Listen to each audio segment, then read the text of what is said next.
ಓಂ ಶ್ರೀ ಸಾಯಿರಾಮ್. ರಾಮಕಥಾ ರಸವಾಹಿನಿ ಅಧ್ಯಾಯ 11 ಲಕ್ಷ್ಮಣ ಸಹಿತ. ಅಲ್ಲಿ ರಾಮನ ಕೆಲವು ಯುವ ಮಿತ್ರರು ಉಜ್ವಲ ಕರ್ಣಕುಂಡಲಗಳ ಕಾಂತಿಯಿಂದ ಪ್ರಜ್ವಲಿಸುತ್ತಾ ರಾಮನೊಡನೆ ಹೊರಡಲು ಸಿದ್ಧರಾಗಿದ್ದರು.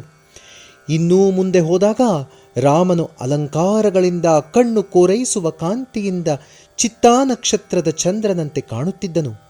ಸುಮಂತನು ತಡಮಾಡದೆ, ರಾಮ, ಕೈಕಾದೇವಿಯವರು ನಿಮ್ಮ ತಂದೆಯವರು ತಕ್ಷಣವೇ ನಿಮ್ಮನ್ನು ಕೈಕೆಯ ಮಂದಿರಕ್ಕೆ ಕರೆದುಕೊಂಡು ಬರಲು ನನ್ನನ್ನು ಕಳಿಸಿದ್ದಾರೆ. ಅದಕ್ಕಾಗಿ ನಾನಿಲ್ಲಿಗೆ ಬಂದಿದ್ದೇನೆ ಎಂದನು. ಅದನ್ನು ಕೇಳಿದ ತಕ್ಷಣ ರಾಮನು ಸೀತೆಯನ್ನು ನೋಡಿ, ಸೀತಾ, ನಿನಗಿದು ತಿಳಿಯದು. ಇದು ಬರಲಿರುವ ಆಪತ್ತಿನ ಸೂಚನೆಯಲ್ಲದೆ ಬೇರೆಯಲ್ಲ. ತಂದೆಯವರ ಪ್ರೀತ್ಯಾರ್ಥವಾಗಿ ಅವರ ಆಜ್ಞೆಯನ್ನು ಮೀರಕೂಡದೆನ್ನುವುದಕ್ಕಾಗಿ ಅವರನ್ನು ದುಃಖಕ್ಕೆ ಗುರಿ ಮಾಡಬಾರದೆನ್ನುವುದಕ್ಕಾಗಿ ನಾನು ಪಟ್ಟಾಭಿಷೇಕಕ್ಕೆ ಒಪ್ಪಿಕೊಳ್ಳಬೇಕಾಯಿತು. ನನಗೆ ಈ ವಿಷಯ ಮೊದಲೇ ತಿಳಿದಿದ್ದರೂ ನಾನು ಕರ್ತವ್ಯ ನಿರ್ವಹಿಸಬೇಕಾಗಿದ್ದುದರಿಂದ ಹಾಗೆ ಒಪ್ಪಿಕೊಳ್ಳಬೇಕಾಯಿತು ಎಂದು ಇನ್ನೂ ಏನೇನೋ ಹೇಳುತ್ತಿದ್ದಂತೆ ಸುಮಂತನ ಎದೆ ಬಡಿದುಕೊಳ್ಳಲಾರಂಭಿಸಿತು. ತಾನು ನೋಡಿದ ದಶರಥನ ಪರಿಸ್ಥಿತಿ, ಇಲ್ಲಿ ರಾಮನು ಆಡುತ್ತಿರುವ ಮಾತುಗಳು ಎರಡನ್ನೂ ಸೇರಿಸಿದಾಗ ಇದು ಏನೋ ವಿಘ್ನ ಕೊಯ್ಯುತ್ತಿದೆ ಎನ್ನುವುದು ಅವನಿಗೆ ಅರ್ಥವಾಯಿತು. ಸಮಾನ ಆನಂದ. ಇಷ್ಟರಲ್ಲಿ ಸೀತೆಯು, ನಾಥ, ಏನಿದು ನಿಮ್ಮ ಮಾತುಗಳು? ಈ ಶುಭ ಸಮಯದಲ್ಲಿ ನೀವು ಹೀಗೆ ಮಾತನಾಡಬಾರದು. ಯಾವುದು ಏನಾದರೂ ಸರಿ, ಮಾವನವರ ಮಾತುಗಳನ್ನು ನಡೆಸಲೇಬೇಕು. ಅವರ ತೃಪ್ತಿಯೇ ನಮ್ಮ ತೃಪ್ತಿ. ಅವರಿಗಾಗಿ ನಾವು ಎಂಥ ತ್ಯಾಗವನ್ನಾದರೂ ಮಾಡಲೇಬೇಕು. ಅವರ ಆಜ್ಞೆಯ ಗೆರೆ ದಾಟದಂತೆ ತಕ್ಷಣವೇ ಹೋಗಿ ಬನ್ನಿ. ಅಭಿಷೇಕ ಆದರೂ ಸರಿಯೇ, ಆಗದಿದ್ದರೂ ಸರಿಯೇ, ಎರಡಕ್ಕೂ ನಾವು ಸಮಾನ ಆನಂದವನ್ನೇ ಪಡಬೇಕು. ಕೈಕಾದೇವಿಗೆ ನಮ್ಮ ಮೇಲೆ ಅಮಿತ ಪ್ರೇಮ. ಆ ದೇವಿ ಏನು ಹೇಳಿದರೂ ಏನು ಮಾಡಿದರೂ ನಮ್ಮ ಒಳಿತಿಗೆ. ಅವರಿಗಿಂತ ಅಧಿಕವಾಗಿ ನಮ್ಮ ಮೇಲ್ಮೆಯನ್ನು ಕೋರುವವರು ಈ ಲೋಕದಲ್ಲಿ ಯಾರೂ ಇಲ್ಲ.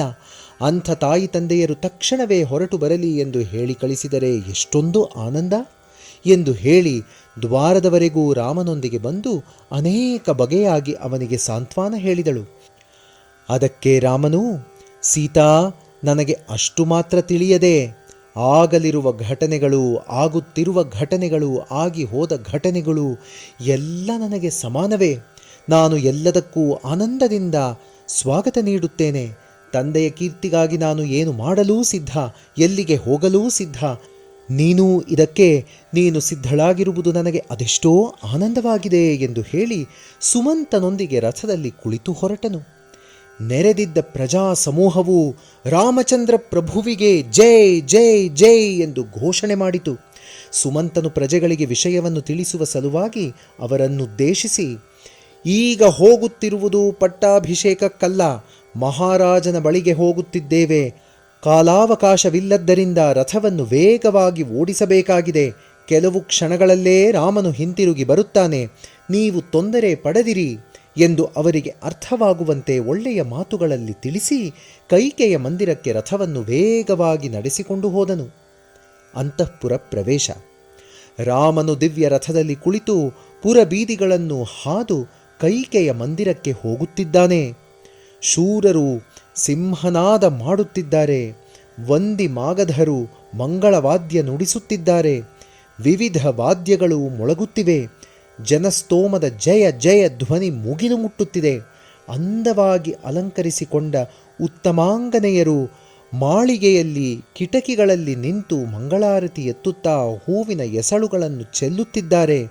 ಕಣ್ಣ ನೋಟದಿಂದ ದೂರವಾದ ರಥವನ್ನು ಮನೋನೇತ್ರದಿಂದ ನೋಡುತ್ತಾ ರಾಮನ ವಿಗ್ರಹವನ್ನು ಹೃದಯದಲ್ಲಿ ಚಿತ್ರಿಸಿಕೊಂಡು ಜನ ಸಮೂಹವು ವಿಗ್ರಹದಂತೆ ಕದಲದೆ ನಿಂತಿತ್ತು. ಕೈಲಾಸ ಪರ್ವತ ಶಿಖರದಂತೆ ವರ್ಧಮಾನವೆನ್ನುವ ದಶರಥ ಮಹಾರಾಜನ ದಿವ್ಯ ಭವನದೊಳಕ್ಕೆ ರಥವು ಪ್ರವೇಶಿಸಿತು. ಧನುರ್ಧಾರಿಗಳು ಕಾವಲು ಕಾಯುತ್ತಿದ್ದ 3 ಕಕ್ಷಗಳನ್ನು ರಥವು ದಾಟಿದ ಮೇಲೆ ರಾಮನು ರಥದಿಂದ ಇಳಿದನು. ಮಿಕ್ಕೆರಡು ಕಕ್ಷಗಳನ್ನು ಪಾದಚಾರಿಯಾಗಿ ದಾಟಿ ತನ್ನ ಜೊತೆಯಲ್ಲಿ ಬರುತ್ತಿದ್ದ ಮಿತ್ರರನ್ನೂ ಲಕ್ಷ್ಮಣನನ್ನೂ ಅಲ್ಲಿಯೇ ನಿಲ್ಲುವಂತೆ ಹೇಳಿ ಅಂತಃಪುರವನ್ನು ಪ್ರವೇಶಿಸಿದನು. ಅಲ್ಲಿ ಏನು ನಡೆಯುವುದೆನ್ನುವುದು ರಾಮನಿಗೆ ಮೊದಲೇ ತಿಳಿದಿತ್ತು. ಆದರೂ ಸಾಮಾನ್ಯ ಮಾನವನಂತೆ ನಟಿಸುತ್ತಿದ್ದನು. ನೋಡಲಾರದ ದುಃಖ. ಅಂತಃಪುರದಲ್ಲಿ ತಂದೆ ದಶರಥನು ಹಾಸಿಗೆಯ ಮೇಲೆ ಬಿದ್ದಿದ್ದನು. ಕೂದಲು ಕೆದರಿತ್ತು. ಹಿಂದಿನ ದಿನ ಧರಿಸಿದ್ದ ಬಟ್ಟೆಯಲ್ಲೇ ಹುಚ್ಚನಂತೆ ಕ್ರಮವಾದ ಮಾರ್ಗವನ್ನು ಬಿಟ್ಟು ಬಿದ್ದಿದ್ದನು. ರಾಮನು ಇದನ್ನು ನೋಡಿ ಆಶ್ಚರ್ಯದಿಂದ ಅವನ ಬಳಿ ಧಾವಿಸಿದನು. ಕೈಕೆಯು ಮಂಚದ ಪಕ್ಕದಲ್ಲಿ ನಿಂತಿದ್ದಳು. ದಶರಥನು ಕಳೆಗುಂದಿದವನಾಗಿ ವಿಲಪಿಸುತ್ತಿದ್ದನು. ರಾಮನನ್ನು ಕಂಡೊಡನೆ ಏಕಧಾರೆಯಾಗಿ ಕಣ್ಣೀರು ಸುರಿಸತೊಡಗಿದನು. ಏನೋ ಹೇಳಲು ಪ್ರಯತ್ನಿಸುತ್ತಿದ್ದರೂ ಬಾಯಲ್ಲಿ ಮಾತು ಹೊರಡಲಿಲ್ಲ. ತಂದೆಯ ಇಂಥ ಭಯಾನಕ ಸ್ಥಿತಿಯನ್ನು ರಾಮಚಂದ್ರನು ಇದಕ್ಕೆ ಮೊದಲು ನೋಡಿಯೇ ಇರಲಿಲ್ಲ. ತುಂಬ ಗಾಬರಿಯಾಗಿ ತಂದೆಯ ಬಳಿ ಹೋಗಿ ಪಾದಗಳನ್ನು ಹಿಡಿದು, ನೀವು ಇಷ್ಟೊಂದು ದುಃಖಿಸಲು ಕಾರಣವೇನೆಂದು ತಿಳಿಸಿದರೆ ಅದನ್ನು ತಕ್ಕ ರೀತಿಯಲ್ಲಿ ನಿವಾರಣೆ ಮಾಡಿ ನಿಮಗೆ ಸಂತೋಷ ಉಂಟು ಮಾಡುತ್ತೇನೆ. ಜೀವವನ್ನಾದರೂ ಅರ್ಪಿಸಿ ನಿಮಗೆ ಆನಂದ ಉಂಟು ಮಾಡುತ್ತೇನೆ. ಕಾರಣವೇನು ತಿಳಿಸಿ ಎಂದು ಪ್ರಾರ್ಥಿಸಿದನು. ದಶರಥನ ಬಾಯಿಂದ ರಾಮಾ ಎಂದು ಒಂದೇ ಒಂದು ಮಾತು ಹೊರಟಿತು. ಗೊಳೋ ಎಂದು ಅಳಲಾರಂಭಿಸಿದನು. ಪ್ರಜ್ಞೆ ತಪ್ಪಿತು. ರಾಮನು ಎಷ್ಟು ಸಮಾಧಾನ ಮಾಡಿದರೂ ಕ್ಷಣ ಕ್ಷಣಕ್ಕೂ ದಶರಥನ ದುಃಖ ಅಧಿಕವಾಯಿತೇ ವಿನಾ ಶಾಂತನಾಗಲಿಲ್ಲ. ಅದನ್ನು ನೋಡಿ ರಾಮನು ಧೈರ್ಯದಿಂದ, ಅಪ್ಪ, ಏನಿದು? ನನ್ನಂಥ ಚಿಕ್ಕವರಿಗೆ ಧೈರ್ಯ ಹೇಳಬೇಕಾದ ನೀವು ಹೀಗೆ ದುಃಖಿಸುವುದು ಸರಿಯಲ್ಲ. ಈ ಸಮಯದಲ್ಲಿ ಅಭಿನಂದಿಸಬೇಕಾದ ನೀವು ಹೀಗೆ ಘೋರವಾಗಿ ದುಃಖಿಸುವುದು ಸರಿಯೇ? ಎಷ್ಟೇ ಕೋಪದಿಂದಿರಲಿ ನನ್ನನ್ನು ನೋಡಿದ ಕ್ಷಣ ಕೋಪ ಬಿಟ್ಟು ಆನಂದವಾಗಿ ಶಾಂತವಾಗಿ ನನ್ನನ್ನು ಹತ್ತಿರ ಕರೆದುಕೊಳ್ಳುತ್ತಿದ್ದಿರಲ್ಲವೇ? ಈ ದಿನ ಅದಕ್ಕೆ ವಿರುದ್ಧವಾಗಿ ನನ್ನನ್ನು ನೋಡುತ್ತಿದ್ದಂತೆ ದುಃಖ ಅಧಿಕವಾಗುತ್ತಿದೆಯಲ್ಲ. ಈ ವಿಚಿತ್ರಕ್ಕೆ ಕಾರಣವೇನೋ ತಿಳಿಸಿ ನನ್ನನ್ನು ಆನಂದಪಡಿಸುವುದಿಲ್ಲವೇ? ನಿಮ್ಮ ದುಃಖವು ನನ್ನನ್ನು ಮತ್ತಷ್ಟು ಚಿಂತೆಯಲ್ಲಿ ಮುಳುಗಿಸುತ್ತಿದೆ. ನನ್ನಿಂದೇನಾದರೂ ತಪ್ಪು ಸಂಭವಿಸಿತೇ? ನನ್ನ ತಪ್ಪನ್ನು ತಿಳಿಸಿದರೆ ತಿದ್ದಿಕೊಳ್ಳುತ್ತೇನೆ. ಇಲ್ಲವೇ ನಾನೇನಾದರೂ ಮಾಡುವುದಿದೆಯೇ? ಹೇಳಿ, ತಪ್ಪದೆ ಮಾಡುತ್ತೇನೆ. ಚಿಂತೆ ಮಾಡದೆ ಸಂದೇಹ ಪಡದೆ ಹೇಳಿದರೆ ನಾನು ಶಿರಸಾವಹಿಸುತ್ತೇನೆ. ಅಪ್ಪ, ನೀವು ಹೀಗೆ ಚಿಂತಿಸುವುದು ನಿಮಗೂ ನನಗೂ ರಾಜ್ಯಕ್ಕೂ ಒಳ್ಳೆಯದಲ್ಲ ಎಂದು ಪ್ರಾರ್ಥಿಸಿದನು. ನನ್ನ ಬಾಧೆಯನ್ನು ನಿವಾರಿಸಿ. ಕೈಕೆಯತ್ತ ತಿರುಗಿ ಕೈ ಜೋಡಿಸಿಕೊಂಡು, ಅಮ್ಮ, ನಾನೇನಾದರೂ ಅಪರಾಧ ಮಾಡಿದೆನೆ? ತಂದೆಗೆ ಇಂಥ ದುಃಖ ಉಂಟು ಮಾಡಿದ ಪಾಪಿ ಯಾರು ತಿಳಿಸು? ನನ್ನನ್ನು ನೋಡಿದ ತಕ್ಷಣವೇ ಆಲಂಗಿಸಿಕೊಂಡು ಆದರಿಸುತ್ತಿದ್ದ ತಂದೆ ಇಂದು ನನ್ನ ಮುಖವನ್ನೂ ನೋಡದಿರಲು ಏನು ಕಾರಣ? ಒಂದು ಮಾತನ್ನೂ ಆಡದೆ ಮುಖ ತಿರುಗಿಸಿಕೊಂಡಿದ್ದಾರೆ. ಬಹುಶಃ ನನ್ನಿಂದಲೇ ಅಪರಾಧವಾಗಿದ್ದರೆ ನಾನು ಎಂಥ ಶಿಕ್ಷೆಯನ್ನಾದರೂ ಅನುಭವಿಸುತ್ತೇನೆ. ನನ್ನ ತಂದೆಯು ಆನಂದವಾಗಿದ್ದರೆ ಅಷ್ಟೇ ಸಾಕು. ಅವರಿಗೆ ದೇಹದಲ್ಲೇನಾದರೂ ಅಸ್ವಸ್ಥತೆಯಾಗಿದೆಯೇ? ಇಲ್ಲವೇ ಭರತ ಶತ್ರುಘ್ನನೇನಾದರೂ ದುಃಖವಾರ್ತೆಯನ್ನು ಕಳಿಸಿದ್ದಾರೆಯೇ? ಅವರೆಲ್ಲರೂ ಕ್ಷೇಮತಾನೇ? ತಾಯಿಯರಾದ ಕೌಸಲ್ಯ ಸುಮಿತ್ರೆಯರು ಕ್ಷೇಮತಾನೇ? ತಂದೆಯ ದುಃಖಕ್ಕೆ ಕಾರಣವೇನೋ ತಿಳಿಯದೆ ನಾನು ಬಾಧೆ ಪಡುತ್ತಿದ್ದೇನೆ. ಅವರನ್ನು ಸಂತೋಷಪಡಿಸಲು ನಾನು ಎಂಥ ಕಾರ್ಯವನ್ನಾದರೂ ಮಾಡುತ್ತೇನೆ. ತಂದೆಯ ಆಜ್ಞೆಯು ಏನೇ ಆದರೂ ಶಿರಸಾವಹಿಸುತ್ತೇನೆ. ಲೋಕದಲ್ಲಿ ಯಾರ ಜನ್ಮಕ್ಕೇ ಆಗಲಿ ತಂದೆಯೇ ಕಾರಣ. ಆದ್ದರಿಂದ ಯಾರಿಗೇ ಆಗಲಿ ತಂದೆಯೇ ದೈವ. ನನಗೆ ಅವರ ಆನಂದಕ್ಕಿಂತ ಬೇರೇನೂ ಇಲ್ಲ. ಏನು ನಡೆಯಿತೋ ದಯಮಾಡಿ ತಿಳಿಸು. ಅಮ್ಮ, ಸ್ವಾಭಿಮಾನದಿಂದ ಅವರನ್ನು ನೀನೇನಾದರೂ ಕಟುವಾಗಿ ಅಂದೆಯಾ? ಅಥವಾ ನನ್ನ ತಾಯಿಯೇನಾದರೂ ತಂದೆಯ ಮನಸ್ಸಿಗೆ ವಿರುದ್ಧವಾಗಿ ನಡೆದು ಬಾಧೆಯುಂಟು ಮಾಡಿದಳೆ? ಕೌಸಲ್ಯ ಹಾಗೆಂದೂ ಮಾಡಳು. ಸುಮಿತ್ರೆಯೂ ಅಂಥದನ್ನು ಮೊದಲೇ ಮಾಡಳು. ಒಂದು ವೇಳೆ ಹಾಗೆ ಮಾಡಿದರೂ ನನ್ನ ತಂದೆಯು ಇಷ್ಟು ದುಃಖಿಸುವುದಿಲ್ಲ. ಇದಕ್ಕೇನೋ ಪ್ರಬಲ ಕಾರಣ ಇಲ್ಲದಿಲ್ಲ. ನನ್ನ ತಂದೆಯು ಹೇಳಲು ಹಿಂಜರಿದ ವಿಷಯವನ್ನು ನೀನಾದರೂ ಹೇಳಿ ನನ್ನ ಬಾಧೆಯನ್ನು ನಿವಾರಿಸು ಎಂದು ವಿನಯದಿಂದ ಪ್ರಾರ್ಥಿಸಿದ ರಾಮನನ್ನು ನೋಡಿ ಕೈಕೆಯು ದಯಾದಾಕ್ಷಿಣ್ಯವನ್ನು ಬಿಟ್ಟು ಪತಿಯು ಇನ್ನಷ್ಟು ಬಾಧೆ ಪಡುವರೇನೋ ಎನ್ನುವುದನ್ನೂ ಚಿಂತಿಸದೆ, ಹಿಂದು ಮುಂದು ಯೋಚಿಸದೆ, ಪ್ರಮಾದವಾಗುವುದೇನೋ ಎನ್ನುವುದನ್ನೂ ನಿರೀಕ್ಷಿಸದೆ, ಹೇಳಬಹುದೇ ಬೇಡವೇ ಎನ್ನುವುದನ್ನೂ ವಿಚಾರ ಮಾಡದೆ, ಪ್ರೇಮವನ್ನು ಪಕ್ಕಕ್ಕೆ ತಳ್ಳಿ ಅಭಿಮಾನವನ್ನು ಹೊರಹಾಕಿ, ರಾಮ ಕೇಳು, ಹಿಂದೆ ದೇವಾಸುರ ಯುದ್ಧದಲ್ಲಿ ನಿಮ್ಮ ತಂದೆಯು ಬಾಣೋಪಹತನಾಗಿ ಬಾಧೆ ಪಡುತ್ತಿದ್ದ ಸಮಯದಲ್ಲಿ ನಾನು ಅವರನ್ನು 2 ಬಾರಿ ರಕ್ಷಿಸಿದೆ. ಆಗ ನನ್ನ ತ್ಯಾಗಕ್ಕೆ ಮೆಚ್ಚಿ ನಿಮ್ಮ ತಂದೆಯು 2 ವರಗಳನ್ನು ಕೇಳೂ ಕೊಡುತ್ತೇನೆ ಎಂದರು. ಅವರು ಕ್ಷೇಮವಾಗಿರುವುದೊಂದೇ ಆಗ ನನ್ನ ಲಕ್ಷ್ಯದಲ್ಲಿದ್ದುದರಿಂದ ಈಗೇನೂ ನನಗೆ ಅವಶ್ಯಕವಿಲ್ಲ. ಅವಶ್ಯಕತೆ ಬಂದಾಗ ಕೇಳುತ್ತೇನೆ ಎಂದು ನಾನು ಹೇಳಿದೆ. ಅದಕ್ಕೆ ನಿಮ್ಮ ತಂದೆಯು, ಹಾಗಾದರೆ ಸರಿ, ನಿನಗಿಷ್ಟವಾದುದನ್ನು ಕೇಳಿಕೊಳ್ಳಬಹುದು, ತಪ್ಪದೆ ನಡೆಸಿಕೊಡುತ್ತೇನೆ. ಇದಕ್ಕೆ ಕಾಲ ಮತ್ತು ವಿಷಯದ ನಿರ್ಬಂಧವಿಲ್ಲ. ನನ್ನ ಜೀವಿತ ಕಾಲದಲ್ಲಿ ಯಾವ ಸಂದರ್ಭದಲ್ಲೇ ಆಗಲಿ, ಯಾವ ವಿಷಯಕ್ಕೆ ಸಂಬಂಧಿಸಿದಂತೆಯೇ ಆಗಲಿ, ನೀನು ಕೇಳಿದುದನ್ನು ನಡೆಸಿಕೊಡುತ್ತೇನೆ ಎಂದು ಮಾತು ಕೊಟ್ಟರು. ಇಕ್ಷ್ವಾಕು ವಂಶದವರು ಆಡಿದ ಮಾತಿಗೆ ತಪ್ಪರೆನ್ನುವುದು ನಿನಗೆ ಗೊತ್ತಿಲ್ಲವೇ? ಇಷ್ಟು ಸಣ್ಣ ವಿಷಯ. ಅಂಥ ವಿಶ್ವಾಸದಿಂದ ನಾನು ಈಗ ಆ 2 ವರಗಳನ್ನು ಕೋರಿದೆ. ನನ್ನ ಪ್ರೇಮ ಪುತ್ರನಾದ ಭರತನಿಗೆ ಪಟ್ಟಕಟ್ಟಿ ಎನ್ನುವುದು ಒಂದು, ನಿನ್ನನ್ನು 14 ವರುಷ ದಂಡಕಾರಣ್ಯಕ್ಕೆ ಕಳಿಸಿ ಎನ್ನುವುದು ಇನ್ನೊಂದು. ಈ 2 ವರಗಳನ್ನು ಕೋರಿದೆ. ಇಷ್ಟಕ್ಕೆ ನಿಮ್ಮ ತಂದೆ ಇಷ್ಟೊಂದು ದುಃಖಪಡುತ್ತಿದ್ದಾರೆ. ಅಷ್ಟೇಕೆ, ನಾನು ಈ ಸಂಕಲ್ಪವನ್ನು ಬಿಡುವುದಿಲ್ಲ. ನಿಮ್ಮ ತಂದೆಯು ಸತ್ಯವ್ರತರೆಂದು, ನೀನು ಸತ್ಯವ್ರತನೆಂದು ತೋರಿಸಿಕೊಡಬೇಕೆಂಬ ಮನಸ್ಸಿದ್ದರೆ ನೀನೀಗಲೇ ಜಟಾಜಿನಗಳನ್ನು ಧರಿಸಿ ದಂಡಕಾರಣ್ಯಕ್ಕೆ ಹೋಗಬೇಕು. ಅಲ್ಲಿ 14 ವರ್ಷ ವಾಸ ಮಾಡಬೇಕು.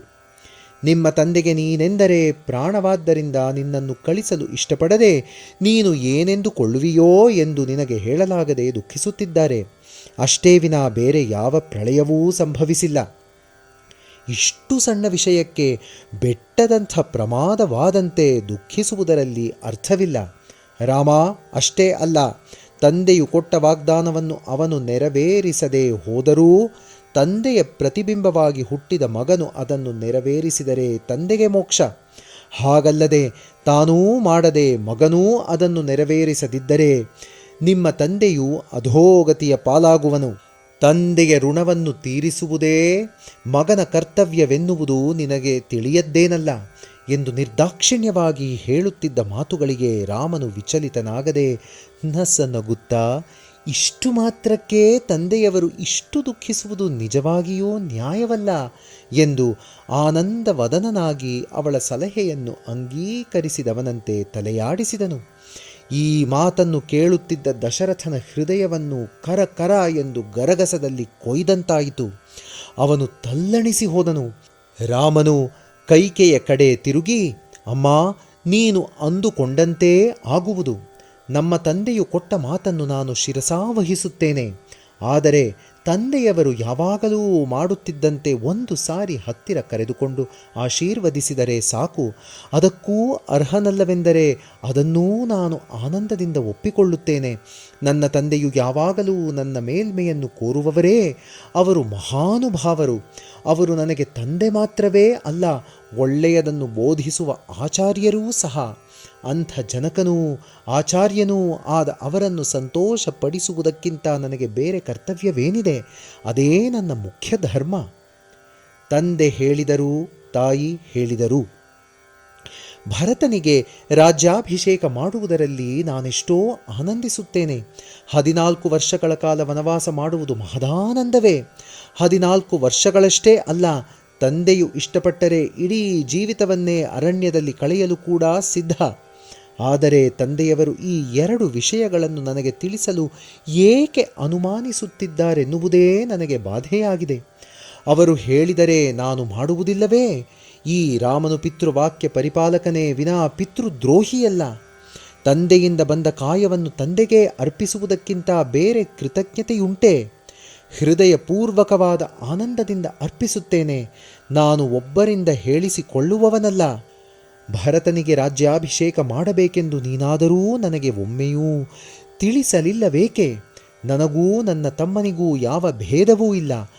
ಅಂಥ ಭೇದರಹಿತ ಹೃದಯಿಯೊಂದಿಗೆ ನೀನೇಕೆ ಭೇದ ಮಾಡುತ್ತೀ? ಇದು ನಿಮ್ಮ ತಂದೆಯ ಆಜ್ಞೆ ಎಂದೇಕೆ ಹೇಳುತ್ತೀ? ನಿನ್ನ ಆಜ್ಞೆ ಎಂದರೆ ನಾನು ಮೀರುವನೇ? ಮೀರೆನು. ನೀನು ಹೇಳಿದರೂ ಸರಿ, ತಂದೆ ಹೇಳಿದರೂ ಸರಿ, ಆನಂದದಿಂದ ಮಾಡುತ್ತೇನೆ. ಇಂದೇ ಅಯೋಧ್ಯೆಯನ್ನು ಬಿಟ್ಟು ಅರಣ್ಯಕ್ಕೆ ಹೊರಡುತ್ತೇನೆ. ಅಮ್ಮ, ಭರತನನ್ನು ತಾತನ ಮನೆಯಿಂದ ಬರಮಾಡಿಕೊಳ್ಳಲು ಇಂದೇ ದೂತರನ್ನು ಕಳಿಸಿ ಅದಕ್ಕೆ ತಕ್ಕ ಏರ್ಪಾಟುಗಳನ್ನು ಮಾಡಿಸುವುದು ಉತ್ತಮ. ಆಲಸ್ಯವೇಕೆ? ನನ್ನ ಅರಣ್ಯವಾಸದೊಂದಿಗೆ ಭರತನ ಪಟ್ಟಾಭಿಷೇಕವನ್ನು ನಡೆಸಿದರೆ ತಂದೆಗೆ ಆ ಶ್ರಮ ತಪ್ಪುವುದು, ನಿನಗೂ ಸಂತೃಪ್ತಿಯಾಗುವುದು. ಆಮೇಲೆ ಪರಿಸ್ಥಿತಿ ಹೇಗಿರುವುದೋ ಯಾರು ಹೇಳಬಲ್ಲರು ಎಂದನು. ಅದನ್ನು ಕೇಳಿ ಕೈಕೆಗೆ ಒಂದು ಕಡೆ ಆನಂದ, ಇನ್ನೊಂದು ಕಡೆ ಸಂಶಯ. ಭರತನು ಬಂದ ಮೇಲೆ ಏನು ಬದಲಾವಣೆಯಾಗುವುದೋ, ಆದ್ದರಿಂದ ಭರತನು ಬರುವುದರೊಳಗೇ ಅರಣ್ಯಕ್ಕೆ ಕಳಿಸುವುದು ಒಳ್ಳೆಯದೆಂದು ಆಲೋಚಿಸಿ, ರಾಮ, ನೀನು ಹೇಳಿದಂತೆ ಭರತನನ್ನು ಅಯೋಧ್ಯೆಗೆ ಕರೆಸುವ ಏರ್ಪಾಟು ಮಾಡಬಹುದು. ಆದರೆ ಭರತನು ಬರುವವರೆಗೂ ನೀನು ಅಯೋಧ್ಯೆಯಲ್ಲಿರುವ ಅವಶ್ಯಕತೆ ಇಲ್ಲ. ಮಾತೃವಾಕ್ಯ. ನೀನು ಹೇಗಾದರೂ ವನವಾಸ ಮಾಡುವ ನಿಶ್ಚಯ ಮಾಡಿಕೊಂಡಿದ್ದೀಯಾದ್ದರಿಂದ ಕಾಲಯಾಪನ ಏತಕ್ಕೆ?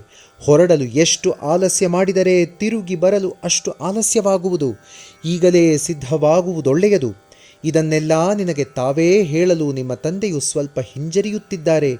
ಹೇಳಬೇಕೆನ್ನುವ ಭಾವನೆ ಹೃದಯದಲ್ಲಿದ್ದರೂ ಪ್ರೇಮದ ಪುತ್ರನಿಗೆ ಇಂಥ ಆಜ್ಞೆ ಮಾಡುವುದು ಹೇಗೆ ಎನ್ನುವ ಅಂಜಿಕೆ ಅವರನ್ನು ಸ್ವಲ್ಪ ಹಿಂಸಿಸುತ್ತಿದೆ.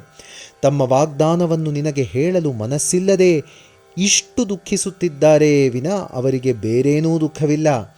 ನೀನು ಅಯೋಧ್ಯೆಯನ್ನು ಎಷ್ಟು ಬೇಗ ಬಿಟ್ಟರೆ ನಿನ್ನ ತಂದೆಯ ದುಃಖವು ಅಷ್ಟು ಬೇಗ ಕಡಿಮೆಯಾಗುವುದು. ನೀನು ಅಯೋಧ್ಯೆ ಬಿಡುವವರೆಗೂ ಅವರೂ ಆಹಾರ ಪಾನೀಯಗಳನ್ನು ಸೇವಿಸರು, ಸ್ನಾನಾದಿಗಳನ್ನೂ ಸಹ ಮಾಡರು. ಆದ್ದರಿಂದ ನಿಮ್ಮ ತಂದೆಯ ದುಃಖ ಎಷ್ಟು ಬೇಗ ಸಮಾಧಾನವಾಗಬೇಕೆಂದು ಬಯಸುವಿಯೋ ಅಷ್ಟು ಬೇಗ ನೀನು ಅಯೋಧ್ಯೆಯನ್ನು ಬಿಡುವುದೊಳ್ಳೆಯದು ಎಂದು ನಿರ್ದಾಕ್ಷಿಣ್ಯವಾಗಿ ಹೇಳಿದಳು. ಅದನ್ನು ಕೇಳಿ ದಶರಥನು ಸಹಿಸಲಾರದ ದುಃಖದಿಂದ ಮಾತು ಹೊರಡದ ಸ್ಥಿತಿಯಲ್ಲಿ ಛೀ ಛೀ ದುರ್ಮಾರ್ಗಿ ಎಂದನು. ರಾಮ ರಾಮ ಎನ್ನುತ್ತಾ ತಿರುಗಿ ಮೂರ್ಛೆ ಹೋದನು. ರಾಮನು ದಶರಥನ ತಲೆಯನ್ನು ತೊಡೆಯ ಮೇಲಿಟ್ಟುಕೊಂಡು ತಂದೆಯ ಮೈ ಸವರುತ್ತಾ ಕೈಕೆಯನ್ನುದ್ದೇಶಿಸಿ, ಅಮ್ಮ, ನಾನು ಅರ್ಥಪರನಲ್ಲ. ಜನರನ್ನು ನನ್ನ ಪರವಾಗಿಟ್ಟುಕೊಂಡು ರಾಜ್ಯವಾಳಬೇಕೆನ್ನುವ ಅಪೇಕ್ಷೆ ನನಗಿಲ್ಲ. ನನ್ನದು ಋಷಿಯಂತಿರಬೇಕೆಂಬ ಬಯಕೆ, ಕೇವಲ ಧರ್ಮವನ್ನು ಸ್ಥಾಪಿಸಬೇಕೆಂಬ ಆಕಾಂಕ್ಷೆ, ಪೂಜ್ಯ ಪಾದರಾದ ತಂದೆಯವರನ್ನು ಸಂತೋಷಪಡಿಸಬೇಕೆನ್ನುವ ದೀಕ್ಷೆ, ಇಷ್ಟೇ ಹೊರತು ಬೇರಾವ ಆಸೆಯೂ ನನಗಿಲ್ಲ. ಈ ಮೂರಕ್ಕಾಗಿ ಯಾವ ಕೆಲಸವನ್ನಾದರೂ ಮಾಡುತ್ತೇನೆ, ಪ್ರಾಣವನ್ನಾದರೂ ಅರ್ಪಿಸುತ್ತೇನೆ. ಶಿರಸ ವಹಿಸಿ. ಪುತ್ರನಾದವನಿಗೆ ಪಿತೃಸೇವೆ, ಪಿತೃವಾಕ್ಯ ಪರಿಪಾಲನೆಗಿಂತ ಮಹತ್ತರವಾದ ಧರ್ಮ ಮತ್ತೊಂದಿಲ್ಲ. ಅಮ್ಮ, ತಂದೆ ಅವರು ನನಗೆ ಬಾಯಲ್ಲಿ ಹೇಳದಿದ್ದರೂ ಅವರು ಆಜ್ಞಾಪಿಸಿರುವರೆಂದು ನೀನೇ ಹೇಳುತ್ತಿರುವೆಯಲ್ಲವೇ, ಅಷ್ಟೇ ಸಾಕು. ಅಲ್ಲದೆ ಅವರ ಸಮಕ್ಷದಲ್ಲಿ ನೀನು ಆಡುತ್ತಿರುವ ಮಾತುಗಳನ್ನು ಅವರು ಕೇಳುತ್ತಿದ್ದರೂ ಏನೂ ಹೇಳದಿರುವುದರಿಂದ ಇದು ಅವರ ಮಾತೆಂದೇ ಅರ್ಥವಾಗುತ್ತಿದೆ. ಆದ್ದರಿಂದ ನಾನು ಶಿರಸ ವಹಿಸಿ ಅರಣ್ಯಕ್ಕೆ ಹೋಗುತ್ತೇನೆ. ಅಮ್ಮ, ಈ ನನ್ನ ಒಂದು ಸಣ್ಣ ಇಚ್ಛೆಯನ್ನು ನೆರವೇರಿಸುತ್ತೀಯೆಂದು ಆಶಿಸುತ್ತೇನೆ. ಏನೆಂದರೆ, ಭರತನು ರಾಜ್ಯ ಪಾಲನೆ ಮಾಡುತ್ತಾ ತಂದೆಯ ಆಜ್ಞೆಯನ್ನು ಶಿರಸಾವಹಿಸಿ ಅವರನ್ನು ಆನಂದಪಡಿಸುವಂತೆ ನೋಡಿಕೊಳ್ಳುವ ಬಾಧ್ಯತೆ ನಿನ್ನದು. ನನಗಾಗಲಿ ಭರತನಿಗಾಗಲಿ ಯಾವಾಗಲೂ ತಂದೆಯನ್ನು ಆನಂದಪಡಿಸುವುದಕ್ಕಿಂತ, ತಂದೆಯನ್ನು ತೃಪ್ತಿಪಡಿಸುವುದಕ್ಕಿಂತ ಬೇರೊಂದು ವ್ರತವಿಲ್ಲ. ಪಿತೃಸೇವೆಯು ಪುತ್ರನಿಗೆ ಸನಾತನ ಧರ್ಮ ಎಂದು ರಾಮನು ನಮಸ್ಕರಿಸಿದಾಗ ದಶರಥನ ಹೃದಯ ಚೂರು ಚೂರಾದಂತಾಯಿತು. ಲಕ್ಷ್ಮಣನು ರಾಮನ ಧರ್ಮವಚನ, ಶಾಂತ ಸ್ವಭಾವಗಳನ್ನು ಕೇಳಿ ಅವನ ಮೇಲಿದ್ದ ಪ್ರೇಮವು ಉಕ್ಕಿ ದುಃಖವು ಉಮ್ಮಳಿಸಿ ರಾಮನು ಇನ್ನು ಅಯೋಧ್ಯೆಯಲ್ಲಿ ಇರನೆನ್ನುವುದು ಖಚಿತವಾಗಿ ದಶರಥನು ಮಾನಾಪಮಾನದ ಪ್ರಜ್ಞೆ ಇಲ್ಲದೆ ಅಯ್ಯೋ ಎಂದು ಅರಚಿ ನೆಲಕ್ಕೆ ಬಿದ್ದನು. ಆ ಶಬ್ದವನ್ನು ಅಂತಃಪುರದ ಹೆಂಗಸರು ಕೇಳಿ ಆಶ್ಚರ್ಯ ದುಃಖಗಳಿಂದ ಅಳತೊಡಗಿದರು. ಇನ್ನು ಆಲಸ್ಯ ಮಾಡುವುದು ಒಳ್ಳೆಯದಲ್ಲವೆಂದು ತಿಳಿದ ರಾಮನು ತಂದೆಯ ಪಾದಗಳಿಗೆ ನಮಸ್ಕಾರ ಮಾಡಿ ಅಂತಃಪುರದಿಂದ ಹೊರಟನು. ಬಾಗಿಲ ಬಳಿ ನಿಂತು ಒಳಗೆ ನಡೆಯುತ್ತಿದ್ದ ಸಂಭಾಷಣೆಯನ್ನು ಕೇಳುತ್ತಿದ್ದ ಲಕ್ಷ್ಮಣನು ಕಣ್ಣೀರು ಸುರಿಸುತ್ತಾ ಕೈಕೆಯ ಮೇಲೆ ಉಗ್ರನಾಗಿ, ತಂದೆಯ ಮೇಲೆ ಕ್ರೋಧ ಕಾರುತ್ತಾ ಏನೂ ಹೇಳದ ಸ್ಥಿತಿಯಲ್ಲಿ ರಾಮನು ಹೊರಗೆ ಬರುತ್ತಲೇ ಕೈ ಕಟ್ಟಿಕೊಂಡು ಕಣ್ಣೆತ್ತಿ ನೋಡದೆ ತಲೆ ಬಗ್ಗಿಸಿಕೊಂಡು ಅವನನ್ನು ಅನುಸರಿಸಿ ಹೊರಟನು.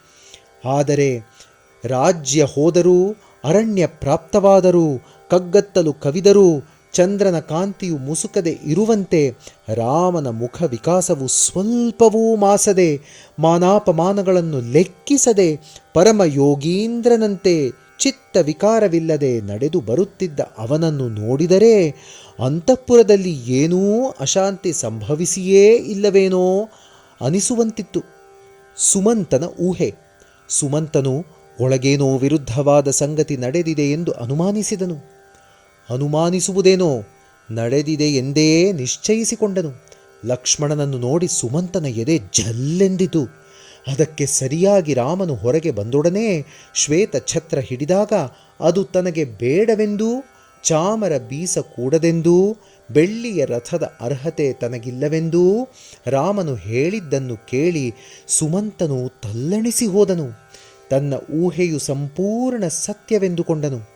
ರಾಮನು ಸ್ವಜನರೊಂದಿಗಾಗಲಿ ಅಥವಾ ಪುರಜನರೊಂದಿಗಾಗಲಿ ಮಾತಾಡದೇ ಹೋಗುತ್ತಿದ್ದನು. ತನಗೆ ದುಃಖವು ಇಲ್ಲದಿದ್ದರೂ ವಿಷಯ ತಿಳಿದರೆ ಇತರರು ದುಃಖ ಪಡುವರೆನ್ನುವ ಭಾವನೆಯಿಂದ ತಾನು ಸತ್ಯವನ್ನೇ ಹೇಳಬೇಕಾಗುವುದೆಂದೂ, ಅದರಿಂದ ಇತರರನ್ನು ಬಾಧೆಪಡಿಸಿದ ಹಾಗಾಗುವುದೆಂದೂ ಅವನು ಯಾರೊಂದಿಗೂ ಮಾತನಾಡುತ್ತಿಲ್ಲವೆನ್ನುವುದು ವ್ಯಕ್ತವಾಗುತ್ತಿತ್ತು. ಅವನು ನೇರವಾಗಿ ಸೀತಾಂತಃಪುರಕ್ಕೆ ಹೋಗದೆ ಕೌಸಲ್ಯ ಅಂತಃಪುರಕ್ಕೆ ಕಾಲ್ನಡಿಗೆಯಲ್ಲಿ ಹೊರಟನು.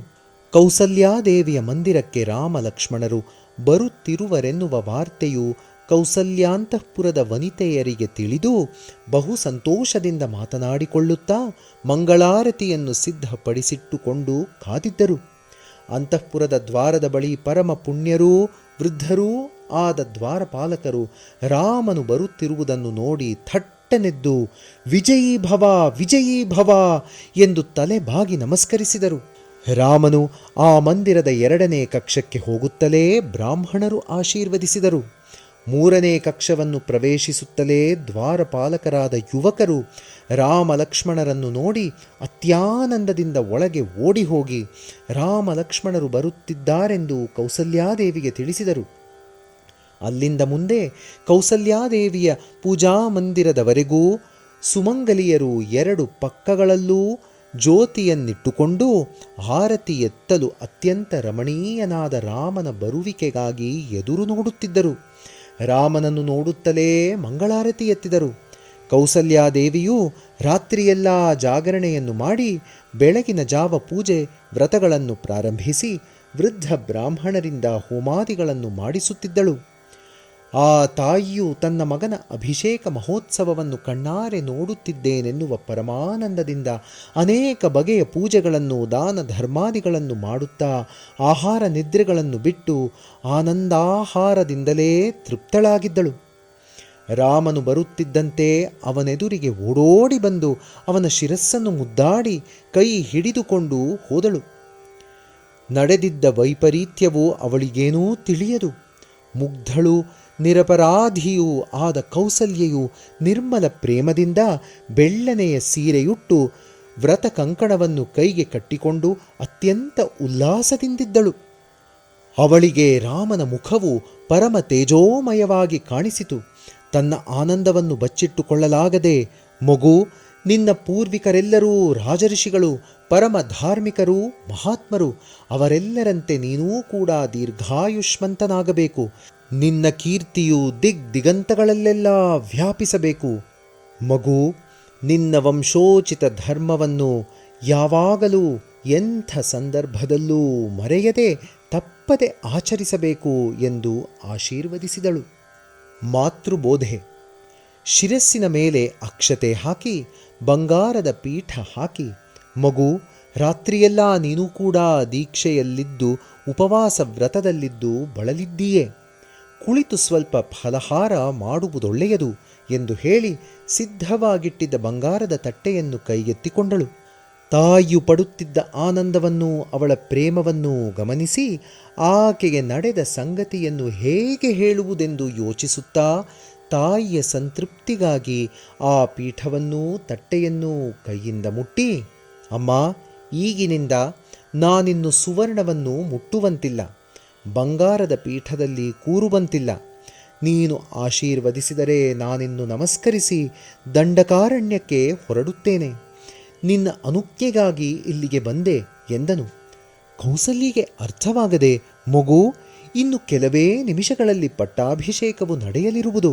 ನೀನೀಗ ದಂಡಕಾರಣ್ಯದ ಮಾತು ಆಡುತ್ತಿರುವುದು ನನಗೇನೂ ಅರ್ಥವಾಗುತ್ತಿಲ್ಲ ಎಂದು ತನ್ನ ಕುಮಾರನು ತಮಾಷೆ ಮಾಡುತ್ತಿದ್ದಾನೆಂದು ಭಾವಿಸಿ, ಮಗು, ಈ ಶುಭ ಸಮಯದಲ್ಲಿ ತಮಾಷೆಗಾದರೂ ಇಂಥ ಅಶುಭ ಮಾತು ಆಡಬಾರದು. ನನ್ನ ಚಿನ್ನ ಎನ್ನುತ್ತಾ ಕ್ಷೀರಾನ್ನವನ್ನು ಅವನ ಬಾಯಲ್ಲಿಟ್ಟಳು. ಅವಳ ಪ್ರೇಮವನ್ನೂ ಆನಂದವನ್ನೂ ನೋಡಿ ಲಕ್ಷ್ಮಣನ ಕಣ್ಣುಗಳಲ್ಲಿ ಅವನಿಗೆ ತಿಳಿಯದಂತೆ ಕಣ್ಣೀರಿನ ಕೋಡಿ ಹರಿಯಿತು. ಅದನ್ನು ನೋಡಿದ ಕೌಸಲ್ಯೆಯು ಆಶ್ಚರ್ಯದಿಂದ, ಮಗು ಲಕ್ಷ್ಮಣ, ಏನಿದು ಇಷ್ಟು ದುಃಖ ನಿನಗೆ ಎಂದು ಅವನನ್ನು ಹತ್ತಿರ ಸೆಳೆದುಕೊಳ್ಳುತ್ತಲೇ ಲಕ್ಷ್ಮಣನು ತಡೆಯಲಾರದೆ ಗಟ್ಟಿಯಾಗಿ ಅಳಲಾರಂಭಿಸಿದನು.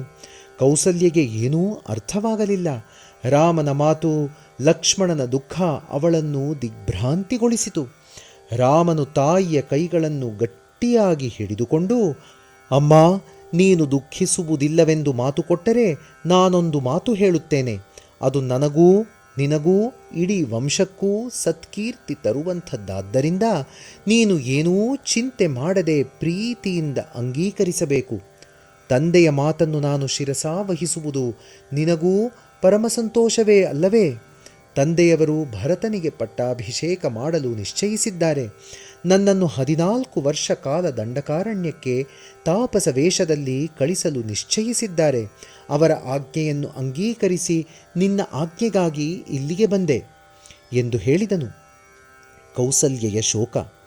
ಅದನ್ನು ಕೇಳುತ್ತಿದ್ದಂತೆಯೇ ರಾಮಾ ಎನ್ನುತ್ತಾ ಕೌಸಲ್ಯೆಯು ನೆಲಕ್ಕುರುಳಿದಳು. ಏನು ಈ ವೈಪರೀತ್ಯ? ನನ್ನ ಸುಕೋಮಲ ಪುತ್ರನನ್ನು ಕಾರಡವಿಗೆ ಕಳಿಸುವುದೇ? ನನ್ನ ರಾಮನು ಅಂಥ ಅಪಚಾರ ಏನು ಮಾಡಿದ? ಇದು ನಿಜವೇ? ಅಥವಾ ರಾತ್ರಿಯೆಲ್ಲ ಎಚ್ಚರವಾಗಿದ್ದು ಉಪವಾಸವಿದ್ದದ್ದರಿಂದ ಪಿತ್ತ ಕೆರಳಿ ನನಗೆ ಭ್ರಮೆಯೇ ಎಂದು ಚಿಂತಿಸಿದಳು. ಕೈಕೆಯ ಮಂದಿರದಲ್ಲಿ ನಡೆದ ವಿಷಯವು ಕ್ಷಣದಲ್ಲಿ ಅಂತಃಪುರಕ್ಕೆಲ್ಲ ತಿಳಿದು ದಾಸಿಯರು ರೋದಿಸತೊಡಗಿದರು.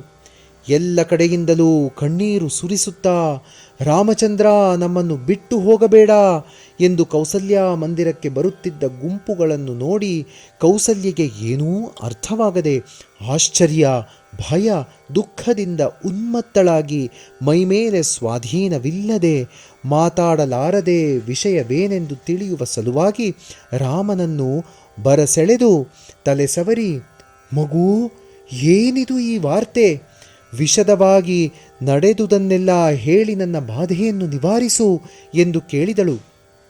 ರಾಮನು, ತಂದೆಯವರು ಎಂದೋ ಕೈಕೆಗಿತ್ತ 2 ವರಗಳನ್ನು ಇಂದು ಕೈಕೆಯು ಕೇಳಿದಳಂತೆ ಎಂದು ಹೇಳಲಾರಂಭಿಸಿದನು.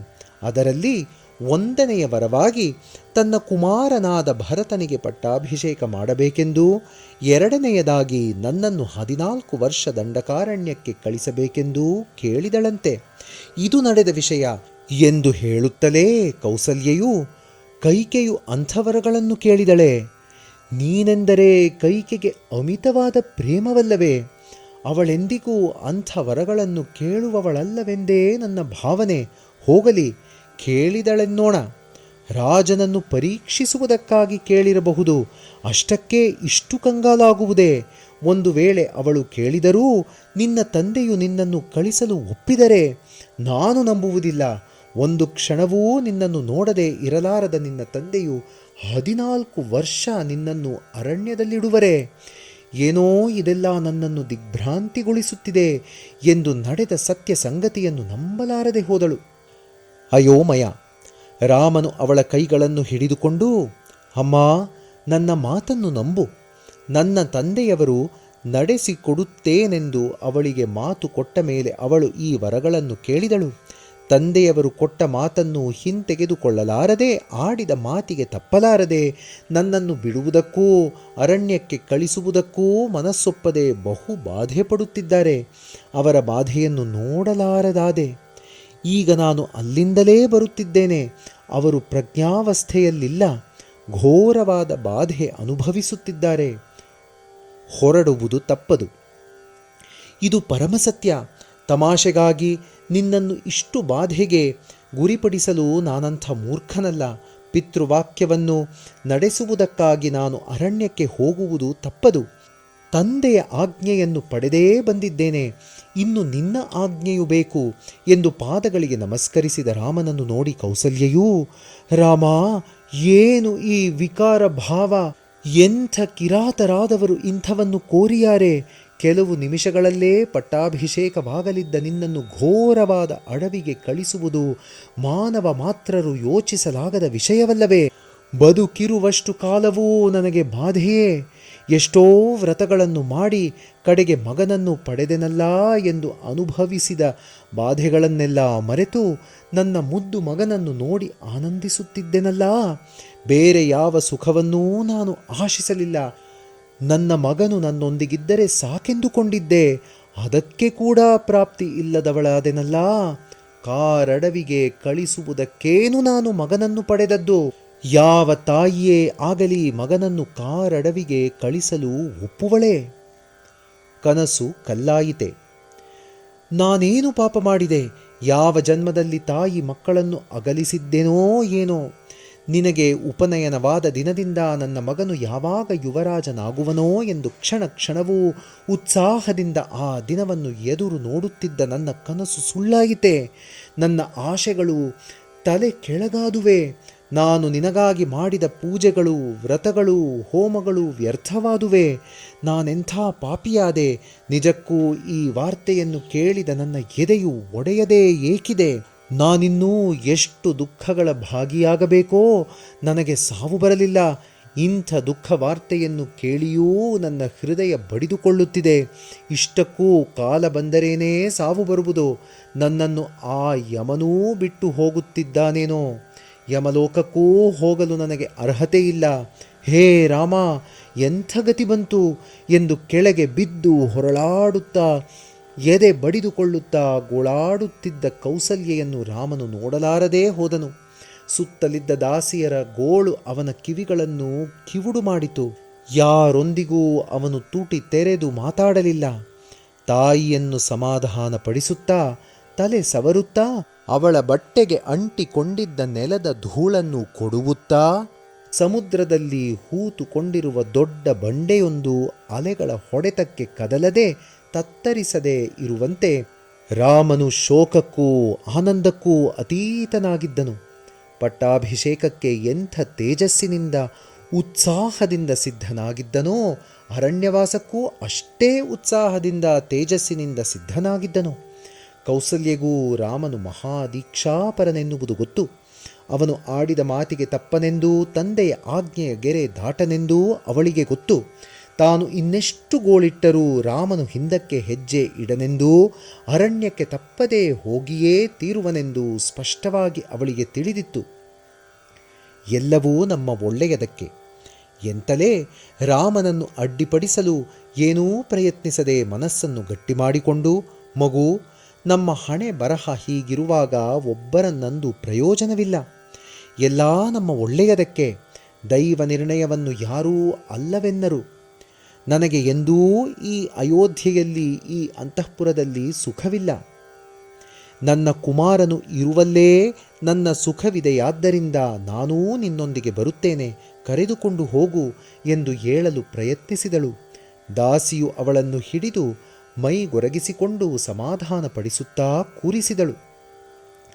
ಒಂದು ಹೆಂಗಸಿನ ಮಾತು. ಕೌಸಲ್ಯೆಯ ಮಾತನ್ನು ಕೇಳುತ್ತಾ ಅವಳ ಬಾಧೆಯನ್ನು ನೋಡುತ್ತಿದ್ದ ಲಕ್ಷ್ಮಣನು ತನ್ನ ಮನಸ್ಸಿನ ಭಾವನೆಗಳನ್ನು ಅದುಮಿಟ್ಟುಕೊಳ್ಳಲಾಗದೆ ಉಗ್ರನಾಗಿ ಕೈ ಕಟ್ಟಿಕೊಂಡು ಕೌಸಲ್ಯಾದೇವಿಯನ್ನು ನೋಡುತ್ತಾ, ಓ ಪೂಜ್ಯಳೆ, ಒಬ್ಬ ಹೆಂಗಸಿನ ಮಾತಿಗೆ ಕಟ್ಟು ಬಿದ್ದು ರಾಮನು ರಾಜ್ಯವನ್ನು ತ್ಯಜಿಸಿ ಅಡವಿ ಪಾಲಾಗುವುದನ್ನು ನಾನು ಒಪ್ಪೆನು, ಸಹಿಸೆನು. ತಂದೆಯವರು ವೃದ್ಧರಾದ್ದರಿಂದ ಕೈಕೆಯ ಪ್ರೇರೇಪಣೆಗೆ ದಾಸರಾಗಿ ಮನ್ಮಥ ಪರವಶರಾಗಿ ಹಿಂದು ಮುಂದು ಯೋಚಿಸದೆ ಏನು ಬೇಕಾದರೂ ಆಜ್ಞಾಪಿಸಬಹುದು. ಆ ಆಜ್ಞೆಗಳನ್ನೆಲ್ಲ ನಾವು ಒಪ್ಪಲಾಗದು. ನಿತ್ಯ ಪರಿಜ್ಞಾನವಿಲ್ಲದ ಸ್ಥಿತಿಯಲ್ಲಿರುವ ರಾಜನು ರಾಜನಾಗಲಾರ. ಅಂಥವರ ಆಜ್ಞೆಯೂ ಆಜ್ಞೆಯಾಗಲಾರದು. ಅಲ್ಲದಿದ್ದರೆ ರಾಜ್ಯದಲ್ಲೂ ಉಳಿಸದೆ ಅಡವಿಗೆ ಹೋಗಬೇಕಾದಂಥ ಮಹಾಪರಾಧವನ್ನು ರಾಮನು ಮಾಡಿದನೇ. ರಾಮನಿಗೆ ಶತ್ರುಗಳಾಗಲಿ ಅಪರಾಧಗಳನ್ನು ಮಾಡಿ ಶಿಕ್ಷೆಯನ್ನು ಅನುಭವಿಸುತ್ತಿರುವ ಕಿರಾತರಾಗಲಿ ಯಾರೂ ಇಲ್ಲ. ಅಂಥವರೂ ಸಹಿತ ರಾಮನಲ್ಲಿ ದೋಷಾರೋಪಣೆ ಮಾಡರು. ಯಾರೇ ಆಗಲಿ ರಾಮನಲ್ಲಿ ಏನೊಂದು ದೋಷವನ್ನಾಗಲಿ ಕಂಡದುಂಟೆ, ಏನನ್ನಾದರೂ ರಾಮನ ಮೇಲೆ ಆಪಾದಿಸಿದ್ದುಂಟೆ, ಅಂಥ ನಿರಪರಾಧಿಯನ್ನು, ನಿರ್ಮಲ ಚಿತ್ತನನ್ನು, ಪವಿತ್ರ ಪುರುಷನನ್ನು ಅಡವಿಗಟ್ಟುವುದಕ್ಕೆ ಯಾವ ರಾಜನಿಗೂ ಅಧಿಕಾರವಿಲ್ಲ. ರಾಮನು ರುಜು ವರ್ತನೆಯವನು, ಜಿತೇಂದ್ರಿಯನು, ಎಂಥ ಶತ್ರುವನ್ನಾದರೂ ಆದರಿಸುವವನು. ಅಂಥ ಸುಪುತ್ರನನ್ನು ಯಾವ ತಂದೆಯಾಗಲಿ ಅಡವಿಗಟ್ಟುವನೇ? ಅದರಲ್ಲಿಯೂ ಮಹಾಧಾರ್ಮಿಕನೂ ಪವಿತ್ರ ವೀರನೂ ಸರ್ವಧರ್ಮ ಪ್ರವರ್ತಕನೂ ಆದ ರಾಜನು ಹೀಗೆ ಆಜ್ಞಾಪಿಸುವನೇ? ಇದನ್ನು ನೋಡಿದರೆ ದಶರಥನಿಗೆ ಮತಿಭ್ರಮಣೆಯಾಗಿರಬೇಕು, ಇಲ್ಲವೇ ಮನ್ಮಥ ಪರವಶನಾಗಿರಬೇಕು. ಈ ಎರಡು ಸ್ಥಿತಿಯಲ್ಲಿರುವವರ ಆಜ್ಞೆಯು ಪರಿಪಾಲನೆಗೆ ಯೋಗ್ಯವಾಗದು. ಹುಚ್ಚನಂತೆ ಏನೂ ತಿಳಿಯದ ಶಿಶುವಿನಂತೆ ಪ್ರವರ್ತಿಸುತ್ತಿರುವ ರಾಜನ ಮಾತನ್ನು ಮನ್ನಿಸುವ ಅಗತ್ಯವಿಲ್ಲ. ರಾಜನೀತಿಯನ್ನು ಮರೆತು ಲೋಕರೀತಿಯನ್ನು ಬಿಟ್ಟು ಪುತ್ರವಾತ್ಸಲ್ಯಕ್ಕೆ ಸ್ವಸ್ತಿ ಹೇಳಿ ಉನ್ಮತ್ತನಾಗಿ ಚಿತ್ತವನ್ನು ಸ್ವೇಚ್ಛೆಯಾಗಿ ಬಿಟ್ಟು ಸಂಚರಿಸುವ ದಶರಥನ ಆಜ್ಞೆಯೆಂದು ಭಾವಿಸುವುದನ್ನು ನಾನು ಅಂಗೀಕರಿಸೆನು ಎನ್ನುತ್ತಾ ರಾಮನ ಕಡೆ ತಿರುಗಿ ಕೈ ಕಟ್ಟಿಕೊಂಡು, ರಾಮ, ನನ್ನನ್ನು ಕ್ಷಮಿಸು. ಈ ವಿಷಯವು ಇತರರಿಗೆ ತಿಳಿಯುವ ಮೊದಲೇ ನೀನು ರಾಜ್ಯವನ್ನು ಸ್ವಾಧೀನ ಮಾಡಿಕೋ. ನಾನು ಧನುರ್ಧಾರಿಯಾಗಿ ನಿನ್ನ ಹಿಂದೆ ಇರುತ್ತೇನೆ. ನನ್ನ ಧನುಸ್ಸು ಇರುವುದು ಪೂಜೆಗಾಗಿ ಅಲ್ಲ, ಅಯೋಧ್ಯ ನಗರದಲ್ಲಿ ನಿನ್ನನ್ನು ಎದುರಿಸುವವರನ್ನು ದಂಡಿಸುವ ಸಲುವಾಗಿ ಈ ಧನುಸ್ಸು. ಹಾಗೆ ನನ್ನನ್ನು ಎದುರಿಸುವವರು ನಮ್ಮ ಅಯೋಧ್ಯೆಯಲ್ಲಿ ಮಾತ್ರವಲ್ಲ, ಎಲ್ಲೂ ಇಲ್ಲ. ಒಂದು ವೇಳೆ ಇಲ್ಲಿ ನಿನ್ನನ್ನು ಯಾರಾದರೂ ಎದುರಿಸಿದ್ದೇ ಆದರೆ ನನ್ನ ಈ ತೀಕ್ಷ್ಣ ಬಾಣಗಳಿಂದ ಈ ನಗರವು ನಿರ್ಮಾನುಷ್ಯವಾಗಿ ಹೋಗುವುದು. ಹೆಚ್ಚೇಕೆ ಭರತನಾಗಲಿ ಅವನ ಹಿತವನ್ನು ಕೋರುವ ಬೇರೆ ಯಾರೇ ಆಗಲಿ ನಿನ್ನ ಮೇಲೆರಗಿ ಬಂದರೆ ಅವರೆಲ್ಲರನ್ನೂ ನಾಶ ಮಾಡುತ್ತೇನೆ. ಕೈಕೆಯ ಪ್ರೋತ್ಸಾಹದಿಂದ ದಶರಥ ಮಹಾರಾಜನೇ ಶತ್ರುವಾಗಿ ನಮ್ಮ ಮೇಲೆ ಬಂದರೆ ಅವನನ್ನು ಕೂಡ ಬಿಡುವುದಿಲ್ಲ, ಅವನನ್ನು ಬಂಧಿಸಿ ಕಾರಾಗೃಹದಲ್ಲಿಡುತ್ತೇನೆ ಎಂದನು. ಇದು ದೈವ ನಿರ್ಣಯ. ಇನ್ನೂ ಏನೇನನ್ನೋ ಹೇಳುವುದರಲ್ಲಿದ್ದ ಲಕ್ಷ್ಮಣನನ್ನು ನೋಡಿ ರಾಮನು, ಲಕ್ಷ್ಮಣ, ಮಾತು ಮಿತಿ ಮೀರುತ್ತಿದೆ. ನನ್ನ ಇಷ್ಟವನ್ನು ಯಾರೂ ಇಲ್ಲವೆನ್ನಲಾರರು, ನನ್ನ ಸಂಕಲ್ಪವನ್ನು ಯಾರೂ ಬದಲಿಸಲಾರರು. ನಾನು ಅಡವಿಗೆ ಹೋಗುವುದು ತಪ್ಪದು. ನನ್ನ ಮೇಲೆ ನಿನಗಿರುವ ಪ್ರೇಮದಿಂದ ನನ್ನ ಅಗಲುವಿಕೆಯನ್ನು ಸಹಿಸಲಾರದೆ ಹೀಗೆ ಮಾತಾಡುತ್ತಿದ್ದೀಯೇ. ಶಾಂತಿಯು ಎಲ್ಲದಕ್ಕೂ ರಕ್ಷೆ. ಶಾಂತನಾಗು. ತಂದೆಯನ್ನಾಗಲಿ ಸೋದರನಾದ ಭರತನನ್ನಾಗಲಿ ದ್ವೇಷಿಸದಿರು. ಅವರು ಪವಿತ್ರರು, ನಿರ್ಮಲ ಚಿತ್ತರು. ಕೈಕೆಯು ಕೂಡ ಪರಮ ಪವಿತ್ರಳು, ಪೂಜ್ಯಳು. ಅವಳು ಕೋರಿದ ಕೋರಿಕೆಗಳಲ್ಲಿ ಯಾವ ದೋಷವೂ ಇಲ್ಲ. ತನ್ನ ಮಗನಾದ ಭರತನಿಗಿಂತ ಅಧಿಕವಾಗಿ ಅವಳು ನನ್ನನ್ನು ಪ್ರೇಮಿಸಿದಳು, ಹತ್ತಿರವಿಟ್ಟುಕೊಂಡು ಆದರಿಸಿದಳು, ಆಡಿಸಿದಳು, ಆನಂದಿಸಿದಳು. ಅಂಥ ದೇವಿಯು ಇಂದು ಲೋಕವಿರುದ್ಧವಾದ ಕೋರಿಕೆಯನ್ನು ಕೋರಿದಳೆಂದರೆ ಇದರಲ್ಲಿ ಏನೋ ಒಂದು ಅಂತರಾರ್ಥ ಇಲ್ಲದಿಲ್ಲ. ಇದು ದೈವ ನಿರ್ಣಯವೇ ವಿನಾ ಪುರುಷ ಕಾರಣವಾದದ್ದು ಎಷ್ಟು ಮಾತ್ರಕ್ಕೂ ಅಲ್ಲ. ಶಾಂತಿ ವಹಿಸಿ ಮುಂದೆ ಮಾಡಬೇಕಾದ್ದನ್ನು ಯೋಚಿಸು ಎಂದು ಉಪದೇಶಿಸಿದನು. ಲಕ್ಷ್ಮಣನು ರಾಮನಿಗೆ ನಮಸ್ಕರಿಸಿ, ರಾಮ, ನಿನಗೆ ಬರಬೇಕಾದ ರಾಜ್ಯವನ್ನು ಯಾವ ಕಾರಣದಿಂದ ಕೈಕಾದೇವಿಯ ಕುಮಾರನಿಗೆ ಕೊಡಲು ಹೊರಟಿದ್ದಾರೆ? ಯಾವ ಧರ್ಮ, ಯಾವ ಬಲ ಅನುಸರಿಸಿ ಹಾಗೆ ಮಾಡುತ್ತಿದ್ದಾರೆ? ಜ್ಯೇಷ್ಠ ಪುತ್ರನಿಗಿಲ್ಲದ ಅಧಿಕಾರ ಯಾವ ಪುತ್ರನಿಗಿದೆ? ನೀನು ಪಿತೃಪ್ರೇಮದಿಂದ ಇಂಥ ಮೂರ್ಖ ಆಜ್ಞೆಯನ್ನು ಸಹಿತ ಶಿರಸಾವಹಿಸುತ್ತಿದ್ದೀಯೇ ಹೊರತು ನೀನೇನು ಹೇಳಿದರೂ ನಾನು ಒಪ್ಪುವುದಿಲ್ಲ ಎಂದು ಕೌಸಲ್ಯೆಯ ಕಡೆಗೆ ತಿರುಗಿ, ಓ ದೇವಿ, ನಾನು ನಿಜವಾಗಿಯೂ ರಾಮಾನುರಕ್ತನೆನ್ನುವುದನ್ನು ಸತ್ಯ ಪ್ರಮಾಣ ಮಾಡಿ ಹೇಳುತ್ತೇನೆ. ರಾಮನನ್ನು ಬಿಟ್ಟು ನಾನೊಂದು ನಿಮಿಷ ಕೂಡ ಇರಲಾರೆ. ಒಂದು ವೇಳೆ ರಾಮನಿಗೆ ರಾಜ್ಯಾಕಾಂಕ್ಷೆ ಇಲ್ಲದೆ ಅಡವಿಯಲ್ಲಿ ವಾಸ ಮಾಡುವುದೇ ಪ್ರೀತಿಯಾಗಿ ಕಂಡರೆ ನಾನೂ ಕೂಡ ಅವನನ್ನು ಹಿಂಬಾಲಿಸುತ್ತೇನೆ, ಅವನ ಹೆಜ್ಜೆ ಅನುಸರಿಸುತ್ತೇನೆ, ನೆರಳಿನಂತೆ ಅವನನ್ನು ಹಿಂಬಾಲಿಸುತ್ತೇನೆ. ಅವನು ಆಜ್ಞೆ ಮಾಡಿದ್ದೇ ಆದರೆ ಉರಿಯುವ ಬೆಂಕಿಯಲ್ಲಾದರೂ ಆನಂದವಾಗಿ ಧುಮುಕುತ್ತೇನೆ. ನನಗೆ ರಾಮಾಜ್ಞೆಯೊಂದೇ ಆಜ್ಞೆ, ಅನ್ಯರ ಆಜ್ಞೆಯನ್ನು ನಾನು ಕಿವಿಯಲ್ಲೂ ಹಾಕಿಕೊಳ್ಳುವುದಿಲ್ಲ. ಅಮ್ಮ, ನಿಮ್ಮ ದುಃಖವನ್ನು ನಾನು ನೋಡಲಾರೆ. ನಿಮ್ಮ ಕುಮಾರನಾದ ರಾಮಚಂದ್ರನು ನನಗೆ ಪ್ರಾಣ ಸಮಾನನು. ಅಂಥ ಪ್ರಾಣವನ್ನು ಬಿಟ್ಟಿರಲು ಯಾರೂ ಒಪ್ಪರೂ ಅಲ್ಲವೇ ಎಂದನು. ನಿನ್ನಂಥ ಸೋದರ ಇನ್ನೊಬ್ಬನಿಲ್ಲ. ಲಕ್ಷ್ಮಣನ ಮಾತಿನಿಂದ ಕೌಸಲ್ಯಗೆ ಸ್ವಲ್ಪ ಸಮಾಧಾನವಾಯಿತು. ಅವಳು ಲಕ್ಷ್ಮಣನ ತಲೆ ಸವರುತ್ತಾ, ಕುಮಾರ, ನಿನ್ನ ಪ್ರೇಮವು ನನ್ನನ್ನು ಬಹು ಸಂತೋಷಪಡಿಸುತ್ತಿದೆ. ನಿನ್ನ ಮಾತುಗಳು ನನಗೆ ಅದೆಷ್ಟೋ ಬಲವನ್ನು ಕೊಡುತ್ತಿವೆ. ನಿನ್ನಂಥ ಸೋದರರು ಲೋಕದಲ್ಲಿ ದುರ್ಲಭ. ಇಂಥ ಪುತ್ರ ರತ್ನಗಳನ್ನು ಪಡೆದ ತಾಯಿಯರೂ ಮಹಾಪವಿತ್ರರೆಂದು ಲೋಕದ ಜನ ತಿಳಿಯುವರು. ಆದರೆ ನಾನೆಂಥ ಪಾಪ ಮಾಡಿದ್ದೆನೋ ಎನ್ನುವ ನನ್ನ ಬಾಧೆಯು ನನಗಲ್ಲದೆ ಅನ್ಯರಿಗೆ ಅರ್ಥವಾಗದು. ರಾಮನು ತನ್ನ ಪಟ್ಟನ್ನು ಬಿಡನು. ಅವನು ಅರಣ್ಯಕ್ಕೆ ಹೋಗಿಯೇ ತೀರುವನು. ಆದ್ದರಿಂದ ನನ್ನನ್ನೂ ನಿಮ್ಮೊಂದಿಗೆ ಕರೆದೊಯ್ಯಿರಿ ಎಂದು ಗೋಳಾಡಿದಳು. ಸತ್ಯಧರ್ಮಗಳು. ಲಕ್ಷ್ಮಣನನ್ನು ಉದ್ದೇಶಿಸಿ ರಾಮಚಂದ್ರನು, ತಮ್ಮ, ನಿನಗೆ ನನ್ನ ಮೇಲೆ ಎಷ್ಟು ಅನುರಾಗ ಎನ್ನುವುದು ನನಗೆ ಗೊತ್ತಿದೆ. ನಿನ್ನ ಪರಾಕ್ರಮ, ಬಲ, ಪ್ರಭಾವಗಳೂ ನನಗೆ ತಿಳಿಯದ್ದೇನಲ್ಲ. ಸತ್ಯದ ಸ್ವರೂಪವನ್ನು ತಿಳಿಯಲಾರದೆ ತಾಯಿ ಕೌಸಲ್ಯೆಯು ಮಹಾ ದುಃಖ ಅನುಭವಿಸುತ್ತಿದ್ದಾಳೆ. ಹೆತ್ತವಳಾದ್ದರಿಂದ ಅದು ಸಹಜವೇ. ಆದರೆ ಸಕಲ ಪುರುಷಾರ್ಥಗಳಿಗೂ ಧರ್ಮವೇ ಮೂಲ. ಧರ್ಮವು ಸತ್ಯದ ಮೇಲೆ ನಿಂತಿರುತ್ತದೆ. ಸತ್ಯವಿಲ್ಲದೆ ಧರ್ಮವು ನಿಲ್ಲಲಾರದು. ಸತ್ಯ ಧರ್ಮಗಳೆರಡಕ್ಕೂ ಅವಿನಾಭಾವ ಸಂಬಂಧವಿದೆ. ಪಿತೃವಾಕ್ಯ ಪರಿಪಾಲನೆಯಿಂದ ನನಗೀಗ ಸತ್ಯ ಧರ್ಮಗಳೆರಡೂ ಕೈಗೂಡುತ್ತಿವೆ. ತಾಯಿಗಾಗಲಿ ತಂದೆಗಾಗಲಿ ಗುರುಗಳಿಗಾಗಲಿ ಮಾತು ಕೊಟ್ಟ ಮೇಲೆ ಧಾರ್ಮಿಕನಾದವನು ಯಾರೂ ಅದಕ್ಕೆ ತಪ್ಪುವುದಿಲ್ಲ, ತಪ್ಪಕೂಡದು. ಆದ್ದರಿಂದ ಪಿತೃ ಆಜ್ಞೆಯನ್ನು ನಾನು ಅತಿಕ್ರಮಿಸೆನು. ಕೈಕೆಯು ನನ್ನನ್ನು ಆಜ್ಞಾಪಿಸಲಿಲ್ಲ. ಪಿತ್ರಾಜ್ಞೆಯನ್ನು ನನಗೆ ತಲುಪಿಸಿದ್ದಾಳೆ. ಅದು ತಂದೆಯ ಸನ್ನಿಧಿಯಲ್ಲೇ, ಆದ್ದರಿಂದ ಅದನ್ನು ಶಿರಸಾವಹಿಸಲೇಬೇಕು. ಹಾಗೆ ಅದು ತಂದೆಯ ಆಜ್ಞೆ ಅಲ್ಲದಿದ್ದ ಪಕ್ಷದಲ್ಲಿ ಕೈಕೆಯು ತಿಳಿಸಿದಾಗ ಇದು ನನ್ನ ಆಜ್ಞೆಯಲ್ಲ ಎಂದು ಅವರು ಹೇಳಬಹುದಾಗಿತ್ತಲ್ಲವೇ? ಹಾಗೆ ಹೇಳದೆ ಸುಮ್ಮನೆ ದುಃಖಿಸುತ್ತಿದ್ದರಾದ್ದರಿಂದ ಅವರು ಅಂಗೀಕರಿಸಿದಂತೆಯೇ. ಆದ್ದರಿಂದ ನಾನು ನನ್ನ ಸಂಕಲ್ಪವನ್ನು ಬದಲಾಯಿಸಲು ಅವಕಾಶವಿಲ್ಲ. ನೀನು ಸುಮ್ಮನೆ ಭಯಂಕರವಾದ ಕ್ಷತ್ರಿಯ ಧರ್ಮದತ್ತ ನಿನ್ನ ಬುದ್ಧಿಯನ್ನು ಹೋಗಗೊಡಬೇಡ. ಕ್ರೌರ್ಯವನ್ನು ಬಿಟ್ಟು ನನ್ನ ಮಾರ್ಗವನ್ನು ಅವಲಂಬಿಸು ಎಂದು ಚಿಂತೆಯಿಂದ ಸೊರಗಿ ಹೋಗಿದ್ದ ಲಕ್ಷ್ಮಣನ ತಲೆಯನ್ನು ಸವರುತ್ತಾ ಪರಮ ಶಾಂತಿಯಿಂದ ಪ್ರೇಮ ವಚನಗಳಿಂದ ಅವನನ್ನು ಸಮಾಧಾನಗೊಳಿಸಿದನು. ಅರಣ್ಯ ರಾಜ್ಯ, ಅಯೋಧ್ಯ ರಾಜ್ಯ.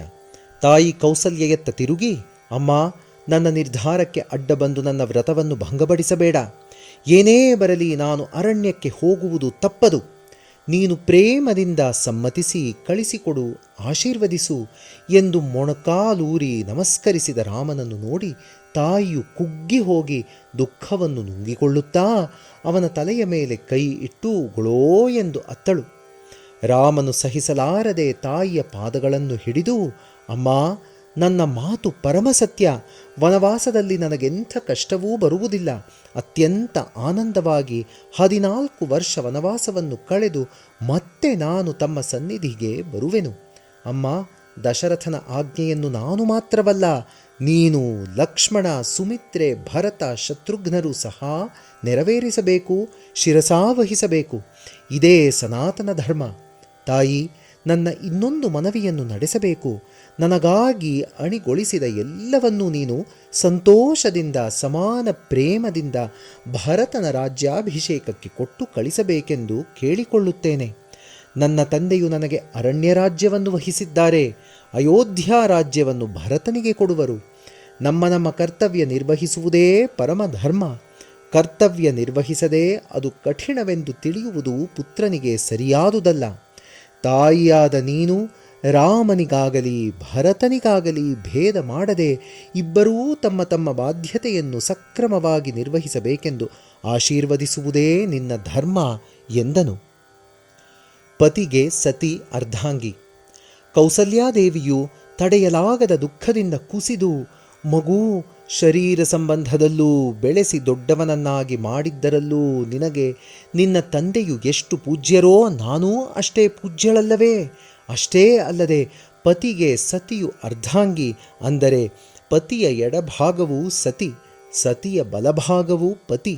ಈ ವಿಧವಾಗಿ ಒಬ್ಬರಲ್ಲಿ ಒಬ್ಬರ ಅರ್ಧ ಭಾಗವು ಸತಿಪತಿಯಾಗಿರಲು ನಾನು ದಶರಥನ ಅರ್ಧ ಭಾಗವಾಗಿರುವುದರಿಂದಲೇ ನನ್ನನ್ನು ಅರ್ಧಾಂಗಿ ಎಂದು ಕರೆಯುವುದು ನಿನಗೆ ತಿಳಿಯದೆ? ಈ ದಿನ ನಿನ್ನ ತಂದೆಯು ನಿನಗೆ ಆಜ್ಞಾಪಿಸಿರುವುದು ಅರ್ಧ ಆಜ್ಞೆಯೇ ವಿನಾ ಪೂರ್ತಿ ಆಜ್ಞೆಯಲ್ಲ ಅಲ್ಲವೇ? ಅದು ಪೂರ್ತಿಯಾಗಬೇಕಾದರೆ ನಾನೂ ಕೂಡ ಸಮ್ಮತಿಸಬೇಕು. ಆಗ ಮಾತ್ರ ನೀನು ಪೂರ್ಣ ಆಜ್ಞೆಯನ್ನು ಪಾಲಿಸಿದವನಾಗುತ್ತೀಯೇ. ಹಾಗಲ್ಲದೆ ಅಪೂರ್ಣ ಆಜ್ಞೆಯನ್ನು ಪಾಲಿಸಲು ಸಿದ್ಧನಾಗುವುದು ಸರಿಯಲ್ಲವೆನ್ನುವುದನ್ನು ನೀನು ವಿಚಾರ ಮಾಡಬೇಕು. ಸರ್ವಧರ್ಮಗಳನ್ನು ತಿಳಿದ ನೀನು ಈ ಧರ್ಮವನ್ನು ಕೂಡ ಯೋಚಿಸಬೇಕಲ್ಲವೇ? ತಾಯಿಯ ಆಜ್ಞೆ ಇಲ್ಲದೆ ಯಾವುದೂ ಪೂರ್ಣ ರೂಪ ಧರಿಸದು, ಧರ್ಮವಾಗದು. ಪಿತೃ ಆಜ್ಞೆಗಿಂತ ಮಾತೃ ಆಜ್ಞೆಯೇ ಪ್ರಧಾನ. ಹೊತ್ತು ಹೆತ್ತು ದೊಡ್ಡವನನ್ನಾಗಿ ಮಾಡುವುದು ತಾಯಿಯೇ ವಿನಾ ತಂದೆಯಲ್ಲ. 9 ತಿಂಗಳು ತಾಯಿಯು ಹೊಟ್ಟೆಯಲ್ಲಿಟ್ಟುಕೊಳ್ಳದಿದ್ದರೆ ಪುತ್ರನೇ ಇಲ್ಲ ಅಲ್ಲವೇ? ಇಂಥ ತಾಯಿಯನ್ನು ಶೋಕಾಗ್ನಿಯಲ್ಲಿ ಹಾಕಿ ತಂದೆಯ ಆಜ್ಞೆ ತಂದೆಯ ಆಜ್ಞೆ ಎಂದು ನೀನು ತಂದೆಗೇ ಪ್ರಾಧಾನ್ಯತೆ ಕೊಡುವುದನ್ನು ನಾನು ಎಂದಿಗೂ ಅಂಗೀಕರಿಸೆನು. ಇದು ನಿನಗೆ ಸರಿಯಲ್ಲ. ತಾಯಿಗೆ ಮಗನಿಗಿಂತ ಹೆಚ್ಚಿನ ಧನ ಬೇರೆ ಇಲ್ಲ. ಅದರಲ್ಲೂ ನನ್ನಂಥ ತಾಯಿಗೆ ಮಗನೇ ಸರ್ವಸ್ವ. ಮಗನನ್ನು ಕಾಡು ಪಾಲು ಮಾಡಿ ಅದು ಪಿತೃ ಆಜ್ಞೆ ಪರಿಪಾಲನೆ ಎಂದು ಅಂಗೀಕರಿಸಿದರೆ ನನಗೆ ಪರಲೋಕ ಪ್ರಾಪ್ತಿಯಾಗಲಿ ಸ್ವರ್ಗಲೋಕದಲ್ಲಿ ಅಮೃತಪಾನ ಮಾಡುವ ಪ್ರಾಪ್ತಿಯಾಗಲಿ ಲಭಿಸಿಯೂ ಫಲವೇನು? ನಾನು ಮಗನ ಬಳಿ ಇದ್ದರೆ ಅದೇ ನನಗೆ ಸರ್ವಸ್ವ. ರಾಮ, ಇಲ್ಲಿದ್ದಾದರೂ ನಾನು ಮಾಡುವುದೇನಿದೆ? ನನ್ನ ಜೀವಿತದಲ್ಲಿ ನಾನೆಂದೂ ಸಂತೋಷ ಅನುಭವಿಸಿದವಳಲ್ಲ. ಹುಟ್ಟಿದಾಗಿನಿಂದ ತಂದೆ ತಾಯಿಗಳ ಆಜ್ಞೆ ಅನುಸರಿಸುತ್ತಾ ಎಂಥ ಪತಿ ದೊರಕುವನೋ ಹೇಗಿರುವನೋ ಎನ್ನುವ ಚಿಂತೆಯಿಂದ ಕೊರಗುತ್ತಿದ್ದಂತೆ ಮದುವೆಯಾಯಿತು. ಕೆಲವು ಸಂವತ್ಸರಗಳು ಪುತ್ರರಿಲ್ಲ, ಸವತಿಯರೊಂದಿಗೆ ಬಾಳುವಂತಾಯಿತು. ಅಂದಿನಿಂದ ಇಂದಿನವರೆಗೂ ಆ ಬಾಧೆ ತಪ್ಪಲಿಲ್ಲ. ಯಾವ ಜನ್ಮದ ಫಲವೋ ನಿನ್ನನ್ನು ಮಗನಾಗಿ ಪಡೆದೆ. ನಿನ್ನ ವಿಯೋಗವೂ ಈ ರೀತಿ ಆಗುತ್ತಿದೆ. ನನಗೆ ಸುಖ ಎಂದು ಜೀವಿತವೇ ಒಂದು ದುಃಖ ಸಾಗರವಾಗಿ ಅದರಲ್ಲಿ ಬಿದ್ದಿದ್ದ ನನಗೆ ದಡ ಸಿಕ್ಕದೆ ಈಜಲಾರದೆ ಮುಳುಗುತ್ತಿರುವ ನನಗೆ ರಾಮಾಧಾರ ಎನ್ನುವುದು ಹಿಡಿದುಕೊಳ್ಳಲು ಒಂದು ಕೊಂಬೆಯಾಗಿತ್ತು. ಇಂದು ಅವನೂ ಕೈಬಿಟ್ಟರೆ ಇನ್ನು ನನ್ನ ಗತಿ ಏನಾಗುವುದೋ ನೀನೇ ಯೋಚಿಸು. ಮಗು, ನಾನು ಇಲ್ಲದಿದ್ದರೆ ನಿನ್ನ ತಂದೆಗೆ ಯಾವ ಕೊರತೆಯೂ ಆಗುವುದಿಲ್ಲ. ಆದ್ದರಿಂದ ಇಲ್ಲಿದ್ದು ಈ ರೀತಿಯಾಗಿ ರಾತ್ರಿ ಹಗಲು ಕೊರಗಿ ಕೊನೆಗೆ ಪ್ರಾಣ ಬಿಡುವುದಕ್ಕಿಂತ ನನ್ನ ಮುದ್ದು ಕುಮಾರನ ಮುಖವನ್ನು ನೋಡುತ್ತಾ ಅರಣ್ಯದಲ್ಲಿ ಅನ್ನಪಾನಾದಿಗಳಿಲ್ಲದಿದ್ದರೂ ಹಾಯಾಗಿರುತ್ತೇನೆ ಎಂದು ಪರಿ ವಿಧವಾಗಿ ದುಃಖಿಸುತ್ತಿದ್ದ ಕೌಸಲ್ಯೆಯ ಮಾತುಗಳು ರಾಮಚಂದ್ರನಿಗೆ ಸರಿಯಾಗಿ ಕಂಡಿತು. ಆದರೆ ತಂದೆಯ ಆಜ್ಞೆಯನ್ನು ಶಿರಸಾವಹಿಸಿಯೇ ತೀರುವೆನೆನ್ನುವ ಅವನ ನಿರ್ಧಾರವು ಅವನನ್ನು ಅಸಹಾಯಕನನ್ನಾಗಿಸಿತು. ಇಷ್ಟರಲ್ಲಿ ಲಕ್ಷ್ಮಣನು, ಅಣ್ಣ, ತಾಯಿಯ ಮಾತು ಪರಮಸತ್ಯ. ತಂದೆಗಿಂತ ತಾಯಿ ಪ್ರಧಾನ.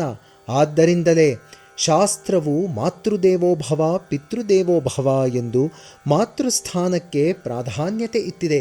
ಹೀಗಿದ್ದರೂ ನೀನು ಪಟ್ಟು ಹಿಡಿದು ಮಾತೃದೇವಿಯನ್ನು ಬಾಧೆಪಡಿಸುವುದು ಒಳ್ಳೆಯದಲ್ಲ ಎಂದನು. ಧರ್ಮ ಸಮಗೂಡಿಸುವ ಕೆಲಸ. ತಮ್ಮನ ಮಾತಿಗೆ ಉತ್ತರವಾಗಿ ರಾಮನು, ಲಕ್ಷ್ಮಣ, ಪುತ್ರವಾತ್ಸಲ್ಯದಿಂದ ಪರಿತಪಿಸುತ್ತಿರುವ ತಾಯಿಯ ಮಾತುಗಳನ್ನೇ ನೀನು ಪ್ರಧಾನವಾಗಿ ಪರಿಗಣಿಸುತ್ತಿದ್ದೀಯಲ್ಲದೆ ಇಡೀ ಪ್ರಪಂಚಕ್ಕೂ ಸಮಸ್ತ ಪ್ರಜೆಗಳಿಗೂ ಸಂಬಂಧಿಸಿದ ಪಿತೃವಾಕ್ಯ ಪರಿಪಾಲನೆಯನ್ನು ನೀನು ಯೋಚಿಸದಿರುವುದರ ಅಂತರಾರ್ಥವೇನೋ ನನಗೆ ಅರ್ಥವಾಗುತ್ತಿಲ್ಲ. ಧರ್ಮ ಒಂದರಿಂದಲೇ ಅರ್ಥ, ಕಾಮ, ಮೋಕ್ಷಗಳೆನ್ನುವ 3 ಪುರುಷಾರ್ಥಗಳೂ ಕೈಗೂಡುವುವು. ಇದರಲ್ಲಿ ಸಂದೇಹ ಬೇಡ. ಹೆಂಡತಿ ಅನುಕೂಲವತಿಯಾಗಿ ಧರ್ಮವನ್ನು, ಒಂದೇ ಅಭಿಪ್ರಾಯದವಳಾಗಿ ಕಾಮವನ್ನು ಮತ್ತು ಸುಪುತ್ರವತಿಯಾಗಿ ಅರ್ಥವನ್ನು ಕೈಗೂಡಿಸುವಳು. ಅದೇ ವಿಧವಾಗಿ ಧರ್ಮಾನುಷ್ಠಾನದಿಂದ ಧರ್ಮ, ಅರ್ಥ, ಕಾಮ ಈ 3 ಯಾವ ಕಾರ್ಯದಲ್ಲಿ ಸರಿಗೂಡುವುದಿಲ್ಲವೋ ಆ ಕಾರ್ಯವನ್ನು ಮಾಡಬಾರದು. ಕೇವಲ ಅರ್ಥಪರನಾದವನನ್ನು ಲೋಕವು ದ್ವೇಷಿಸುವುದು. ಕೇವಲ ಕಾಮಪರತ್ವ ಅಪ್ರಶಸ್ತ. ಆದ್ದರಿಂದ ಧರ್ಮವು ಕೈಗೂಡುವಂಥ ಕೆಲಸ ಮಾಡಬೇಕು. ಲಕ್ಷ್ಮಣ, ಅಷ್ಟೇ ಅಲ್ಲ, ದಶರಥ ಮಹಾರಾಜನು ನಮ್ಮ ತಂದೆ, ಗುರು, ರಾಜ. ಅವರು ಕೋಪದಿಂದಾಗಲಿ ಕಾಮದಿಂದಾಗಲಿ ಪ್ರೇಮದಿಂದಾಗಲಿ ಏನನ್ನು ಆಜ್ಞಾಪಿಸಿದರೂ ನಾವು ಮಾಡಿಯೇ ತೀರಬೇಕು. ಪಾಪಕರ್ಮಿಯಾದ ಮಗನು ತಂದೆಯು ಹೇಳಿದ್ದನ್ನು ಮಾಡದೆ ಹೋಗಬಹುದು. ನಾನು ಹಾಗಲ್ಲ. ನನ್ನ ತಂದೆಯು ಏನು ಹೇಳಿದರೂ ನಾನು ಶಿರಸಾವಹಿಸುವೆನು. ಇದರಲ್ಲಿ ನಿನಗೆ ಒಂದು ಸಂದೇಹ ಬರಬಹುದು. ತಂದೆಯು ಮೂರ್ಖನಾಗಿ ಕಾಮಾಂಧನಾಗಿ ನಿತ್ಯಾನಿತ್ಯ ಪರಿಜ್ಞಾನವಿಲ್ಲದೆ ತನ್ನ ಸ್ವಾರ್ಥವನ್ನೇ ಲಕ್ಷ್ಯದಲ್ಲಿಟ್ಟುಕೊಂಡು ಇತರರ ಮಾತನ್ನು ನಂಬಿ ಸ್ವಂತ ಮಗನನ್ನು ಕಷ್ಟಪಡಿಸುವಂಥ ಅವನ ಅಧರ್ಮ ಚರ್ಯೆಯನ್ನು ಕೂಡ ಮಗನು ಒಪ್ಪಬೇಕೇ ಎಂದು ನೀನು ಕೇಳಬಹುದು. ಖಂಡಿತವಾಗಿಯೂ ಒಪ್ಪಬೇಕಾದ್ದೇ. ಮೂರ್ಖನಾದರೂ ಅಜ್ಞಾನಿಯಾದರೂ ಅವನಿಗೆ ನೀನು ಮಗನೇ.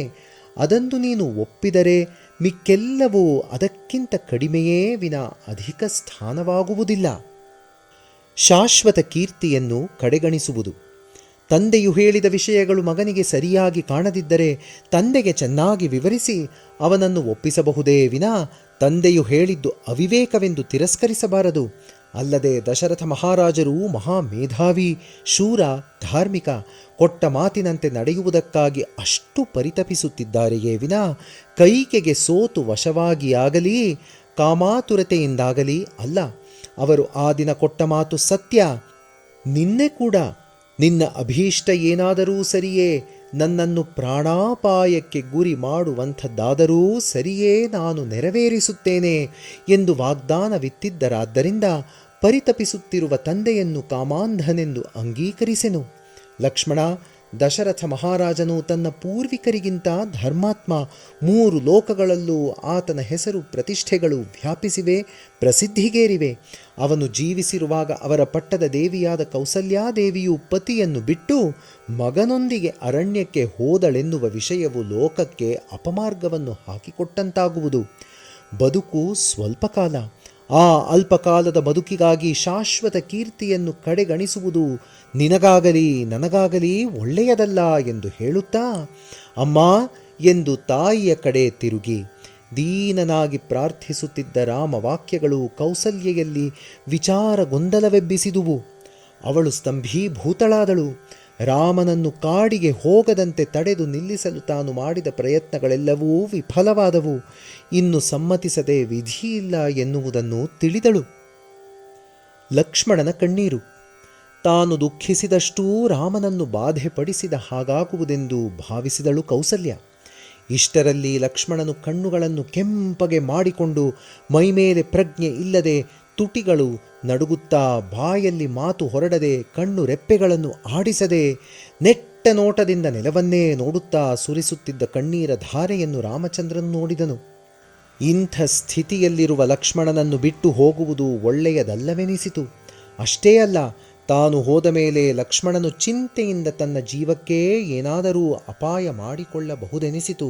ಹಾಗೇನಾದರೂ ಆದರೆ ಅದು ತನ್ನಿಂದಾಗಿಯೇ ಆದಂತಾಗುವುದು ಎಂದು ಲಕ್ಷ್ಮಣನನ್ನು ಕುರಿತು, ತಮ್ಮ, ಕೋಪವು ಸರ್ವ ಪಾಪಗಳಿಗೆ ಧೂಪವಿದ್ದ ಹಾಗೆ, ಅದನ್ನು ನಿಗ್ರಹಿಸು. ನಿನ್ನ ರಾಮಚಂದ್ರನಿಗೆ ಇಷ್ಟು ಅವಮಾನವಾಯಿತಲ್ಲ ಎಂದು ದುಃಖಿಸಬೇಡ. ಸತ್ಯ ಧರ್ಮಗಳಿಗೆ ಮಾನಾಪಮಾನಗಳಿಲ್ಲ.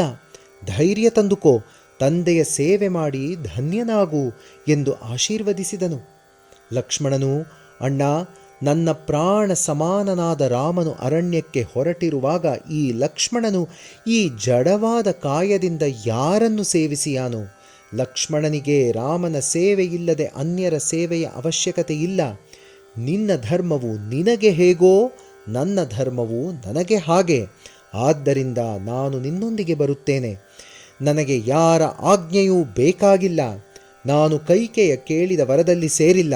ಒಂದು ವೇಳೆ ಸೇರಿದ್ದರೂ ನಾನು ಅವಳ ಆಜ್ಞೆಯನ್ನಾಗಲಿ ಅವಳ ಅನುಚರರ ಆಜ್ಞೆಯನ್ನಾಗಲಿ ಮನ್ನಿಸುವುದಿಲ್ಲ.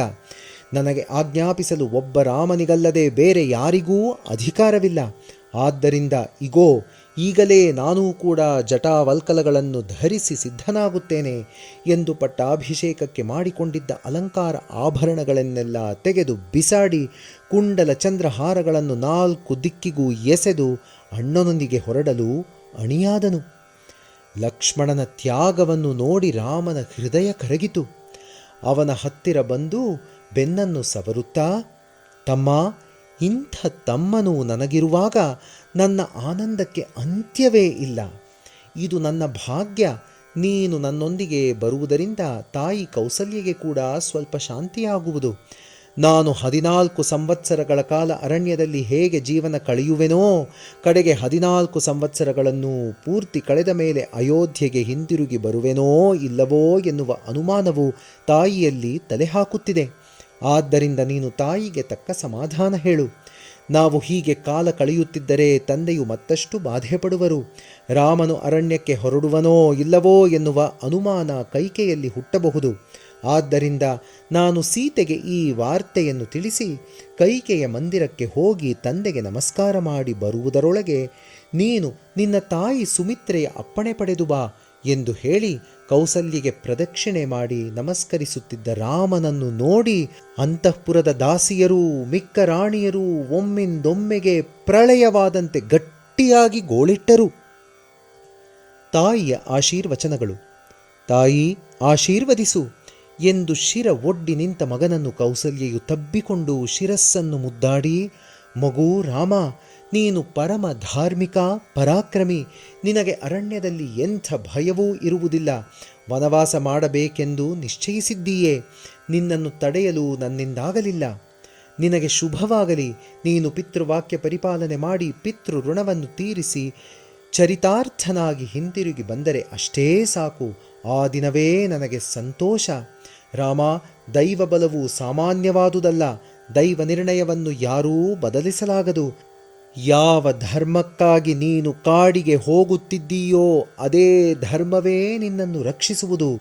ರಾಮ, 14 ಸಂವತ್ಸರಗಳನ್ನು ಕಳೆದು ಜಟಾವಲ್ಕಲಧಾರಿಯಾಗಿ ನೀನೀಗ ಹಿಂತಿರುಗಿ ಬಂದಿರುವೆ ಎಂದಾಗಿದ್ದರೆ ಎಷ್ಟು ಚೆನ್ನಾಗಿತ್ತು.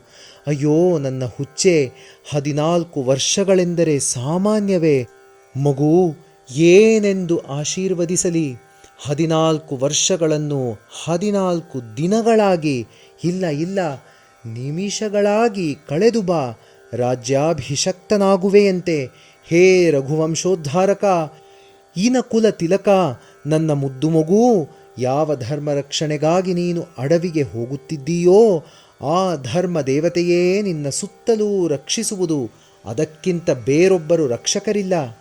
ನಿನಗಾಗಿ 14 ಸಂವತ್ಸರಗಳೂ ನಾನು ಹೋಮ ಮಾಡುತ್ತಿರುತ್ತೇನೆ. ನಿನ್ನ ಪಿತೃಸೇವೆ, ಮಾತೃಸೇವೆ, ಗುರುಸೇವೆಯೇ ನಿನಗೆ ಆಯುರಾರೋಗ್ಯಗಳನ್ನೀಯುವುದು. ನಿನ್ನ ಸತ್ಯವ್ರತವೇ ಪರಮ ಧೈರ್ಯವನ್ನು ಕೊಡುವುದು. ಪರ್ವತಗಳು, ನದಿಗಳು, ಗಿಡಗಳು, ಮೃಗ ಪಕ್ಷಿಗಳು ನಿನಗೆ ಆಶ್ರಯ ಕೊಟ್ಟು ನಿನ್ನನ್ನಾದರಿಸಿ ಆನಂದಪಡಿಸುವುವು. ಸೂರ್ಯ ಚಂದ್ರರು, ನಕ್ಷತ್ರ ಉಪಗ್ರಹಗಳು ಸಹ ನಿನಗೆ ಯಾವ ಕಷ್ಟವೂ ಆಗದಂತೆ ಕಾಪಾಡುವುವು. ಕ್ರೂರ ಕೃತ್ಯಗಳಿಗೆ ಮುಂದಾಗುವ ರಾಕ್ಷಸರು ಕೂಡ ನಿನ್ನ ತಣ್ಣನೆಯ ಪ್ರೇಮಕ್ಕೆ ವಶರಾಗಿ ನಿನಗೆ ದಾಸರಾಗುವರು ಎಂದು ಆಶೀರ್ವದಿಸಿದಳು. ಉಕ್ಕಿ ಬರುತ್ತಿದ್ದ ದುಃಖವನ್ನು ನುಂಗಿಕೊಂಡು ಸಂತೋಷವನ್ನು ನಟಿಸುತ್ತಾ ರಾಮನ ತಲೆಯನ್ನು ಸವರಿ ಆಘ್ರಾಣಿಸಿ ಮುದ್ದಾಡಿದಳು. ಅದರುತ್ತಿದ್ದ ತುಟಿಗಳಿಂದ, ರಾಮ, ಕ್ಷೇಮವಾಗಿ ಹಿಂತಿರುಗು, ಆನಂದವಾಗಿ ಹೋಗಿ ಬಾ ಎಂದಳು. ರಾಮನು ಕೂಡ ತಾಯಿಯ ಪ್ರೇಮವನ್ನು ಚೆನ್ನಾಗಿ ಬಲ್ಲವನಾದ್ದರಿಂದ ಅವಳನ್ನು ಬಾಧೆ ಪಡಿಸುವುದಲ್ಲದೆ ಅನ್ಯ ಮಾರ್ಗವಿಲ್ಲದ್ದರಿಂದ ಮತ್ತೆ ಮತ್ತೆ ಅವಳ ಪಾದಗಳಿಗೆ ನಮಸ್ಕರಿಸುತ್ತಾ, ಅಮ್ಮ, ನೀನು ದುಃಖಿಸದೆ, ನಿದ್ರಾಹಾರಗಳನ್ನು ಬಿಡದೆ, ಆರೋಗ್ಯವನ್ನು ಕೆಡಿಸಿಕೊಳ್ಳದೆ ಸದಾ ಸಂತಸ ಹೃದಯದಿಂದ ನನ್ನನ್ನು ಜ್ಞಾಪಿಸಿಕೊಳ್ಳುತ್ತಿರು. ನೀನು ಹೇಗೆ ನನ್ನ ನೆನಪು ಮಾಡಿಕೊಳ್ಳುವೆಯೋ ನನ್ನ ಕ್ಷೇಮ ಹಾಗಿರುವುದು. ಆದ್ದರಿಂದ ನಾನು ಸುಕ್ಷೇಮವಾಗಿ ಸುಖವಾಗಿ ಇರಬೇಕೆನ್ನುವುದಾದರೆ ನೀನು ದುಃಖಿಸದೆ ಆಶೀರ್ವದಿಸುತ್ತಿರು ಎಂದು ಪ್ರಾರ್ಥಿಸಿದನು. ಬಿಡಲಾರದೆ ತಾಯಿ ಕೌಸಲ್ಯೆಯನ್ನು ಬಿಟ್ಟು ಜನನಿ ಬಿಡವಾದ ರಾಜಬೀದಿಯಲ್ಲಿ ಪಾದಚಾರಿಯಾಗಿ ನಡೆದು ಹೊರಟನು. ಗಾಳಿ ವಾರ್ತೆಯಾಗಿ ಬಂದ ರಾಮನ ಅರಣ್ಯವಾಸದ ವಿಷಯವು ನಿಜವೋ ಸುಳ್ಳೋ ಎನ್ನುವ ಗೊಂದಲದಲ್ಲಿ ಬಿದ್ದಿದ್ದ ಜನ ಸಮೂಹವು ಆ ಗುಣವಂತನು ಪಾದಚಾರಿಯಾಗಿ ಬರುವುದನ್ನು ನೋಡಿ ತಲ್ಲಣಿಸಿ ಹೋಯಿತು. ಪಟ್ಟಾಭಿಷೇಕವೆಂದು ಹಿಗ್ಗಿದ ಹಿಗ್ಗೆಲ್ಲ ದುಃಖವಾಗಿ ಹರಿಯತೊಡಗಿತು. ಜೀವಚ್ಛವಗಳಂತೆ ಜನರ ಮುಖ ಬಾಡಿತು. ರಾಮನು ತಲೆ ಎತ್ತಿ ನೋಡದೆ, ಯಾರೊಂದಿಗೂ ಮಾತಾಡದೆ ಸೀತಾಂತಃಪುರಕ್ಕೆ ಹೊರಟನು. ಜೈ ಸಾಯಿರಾಮ್.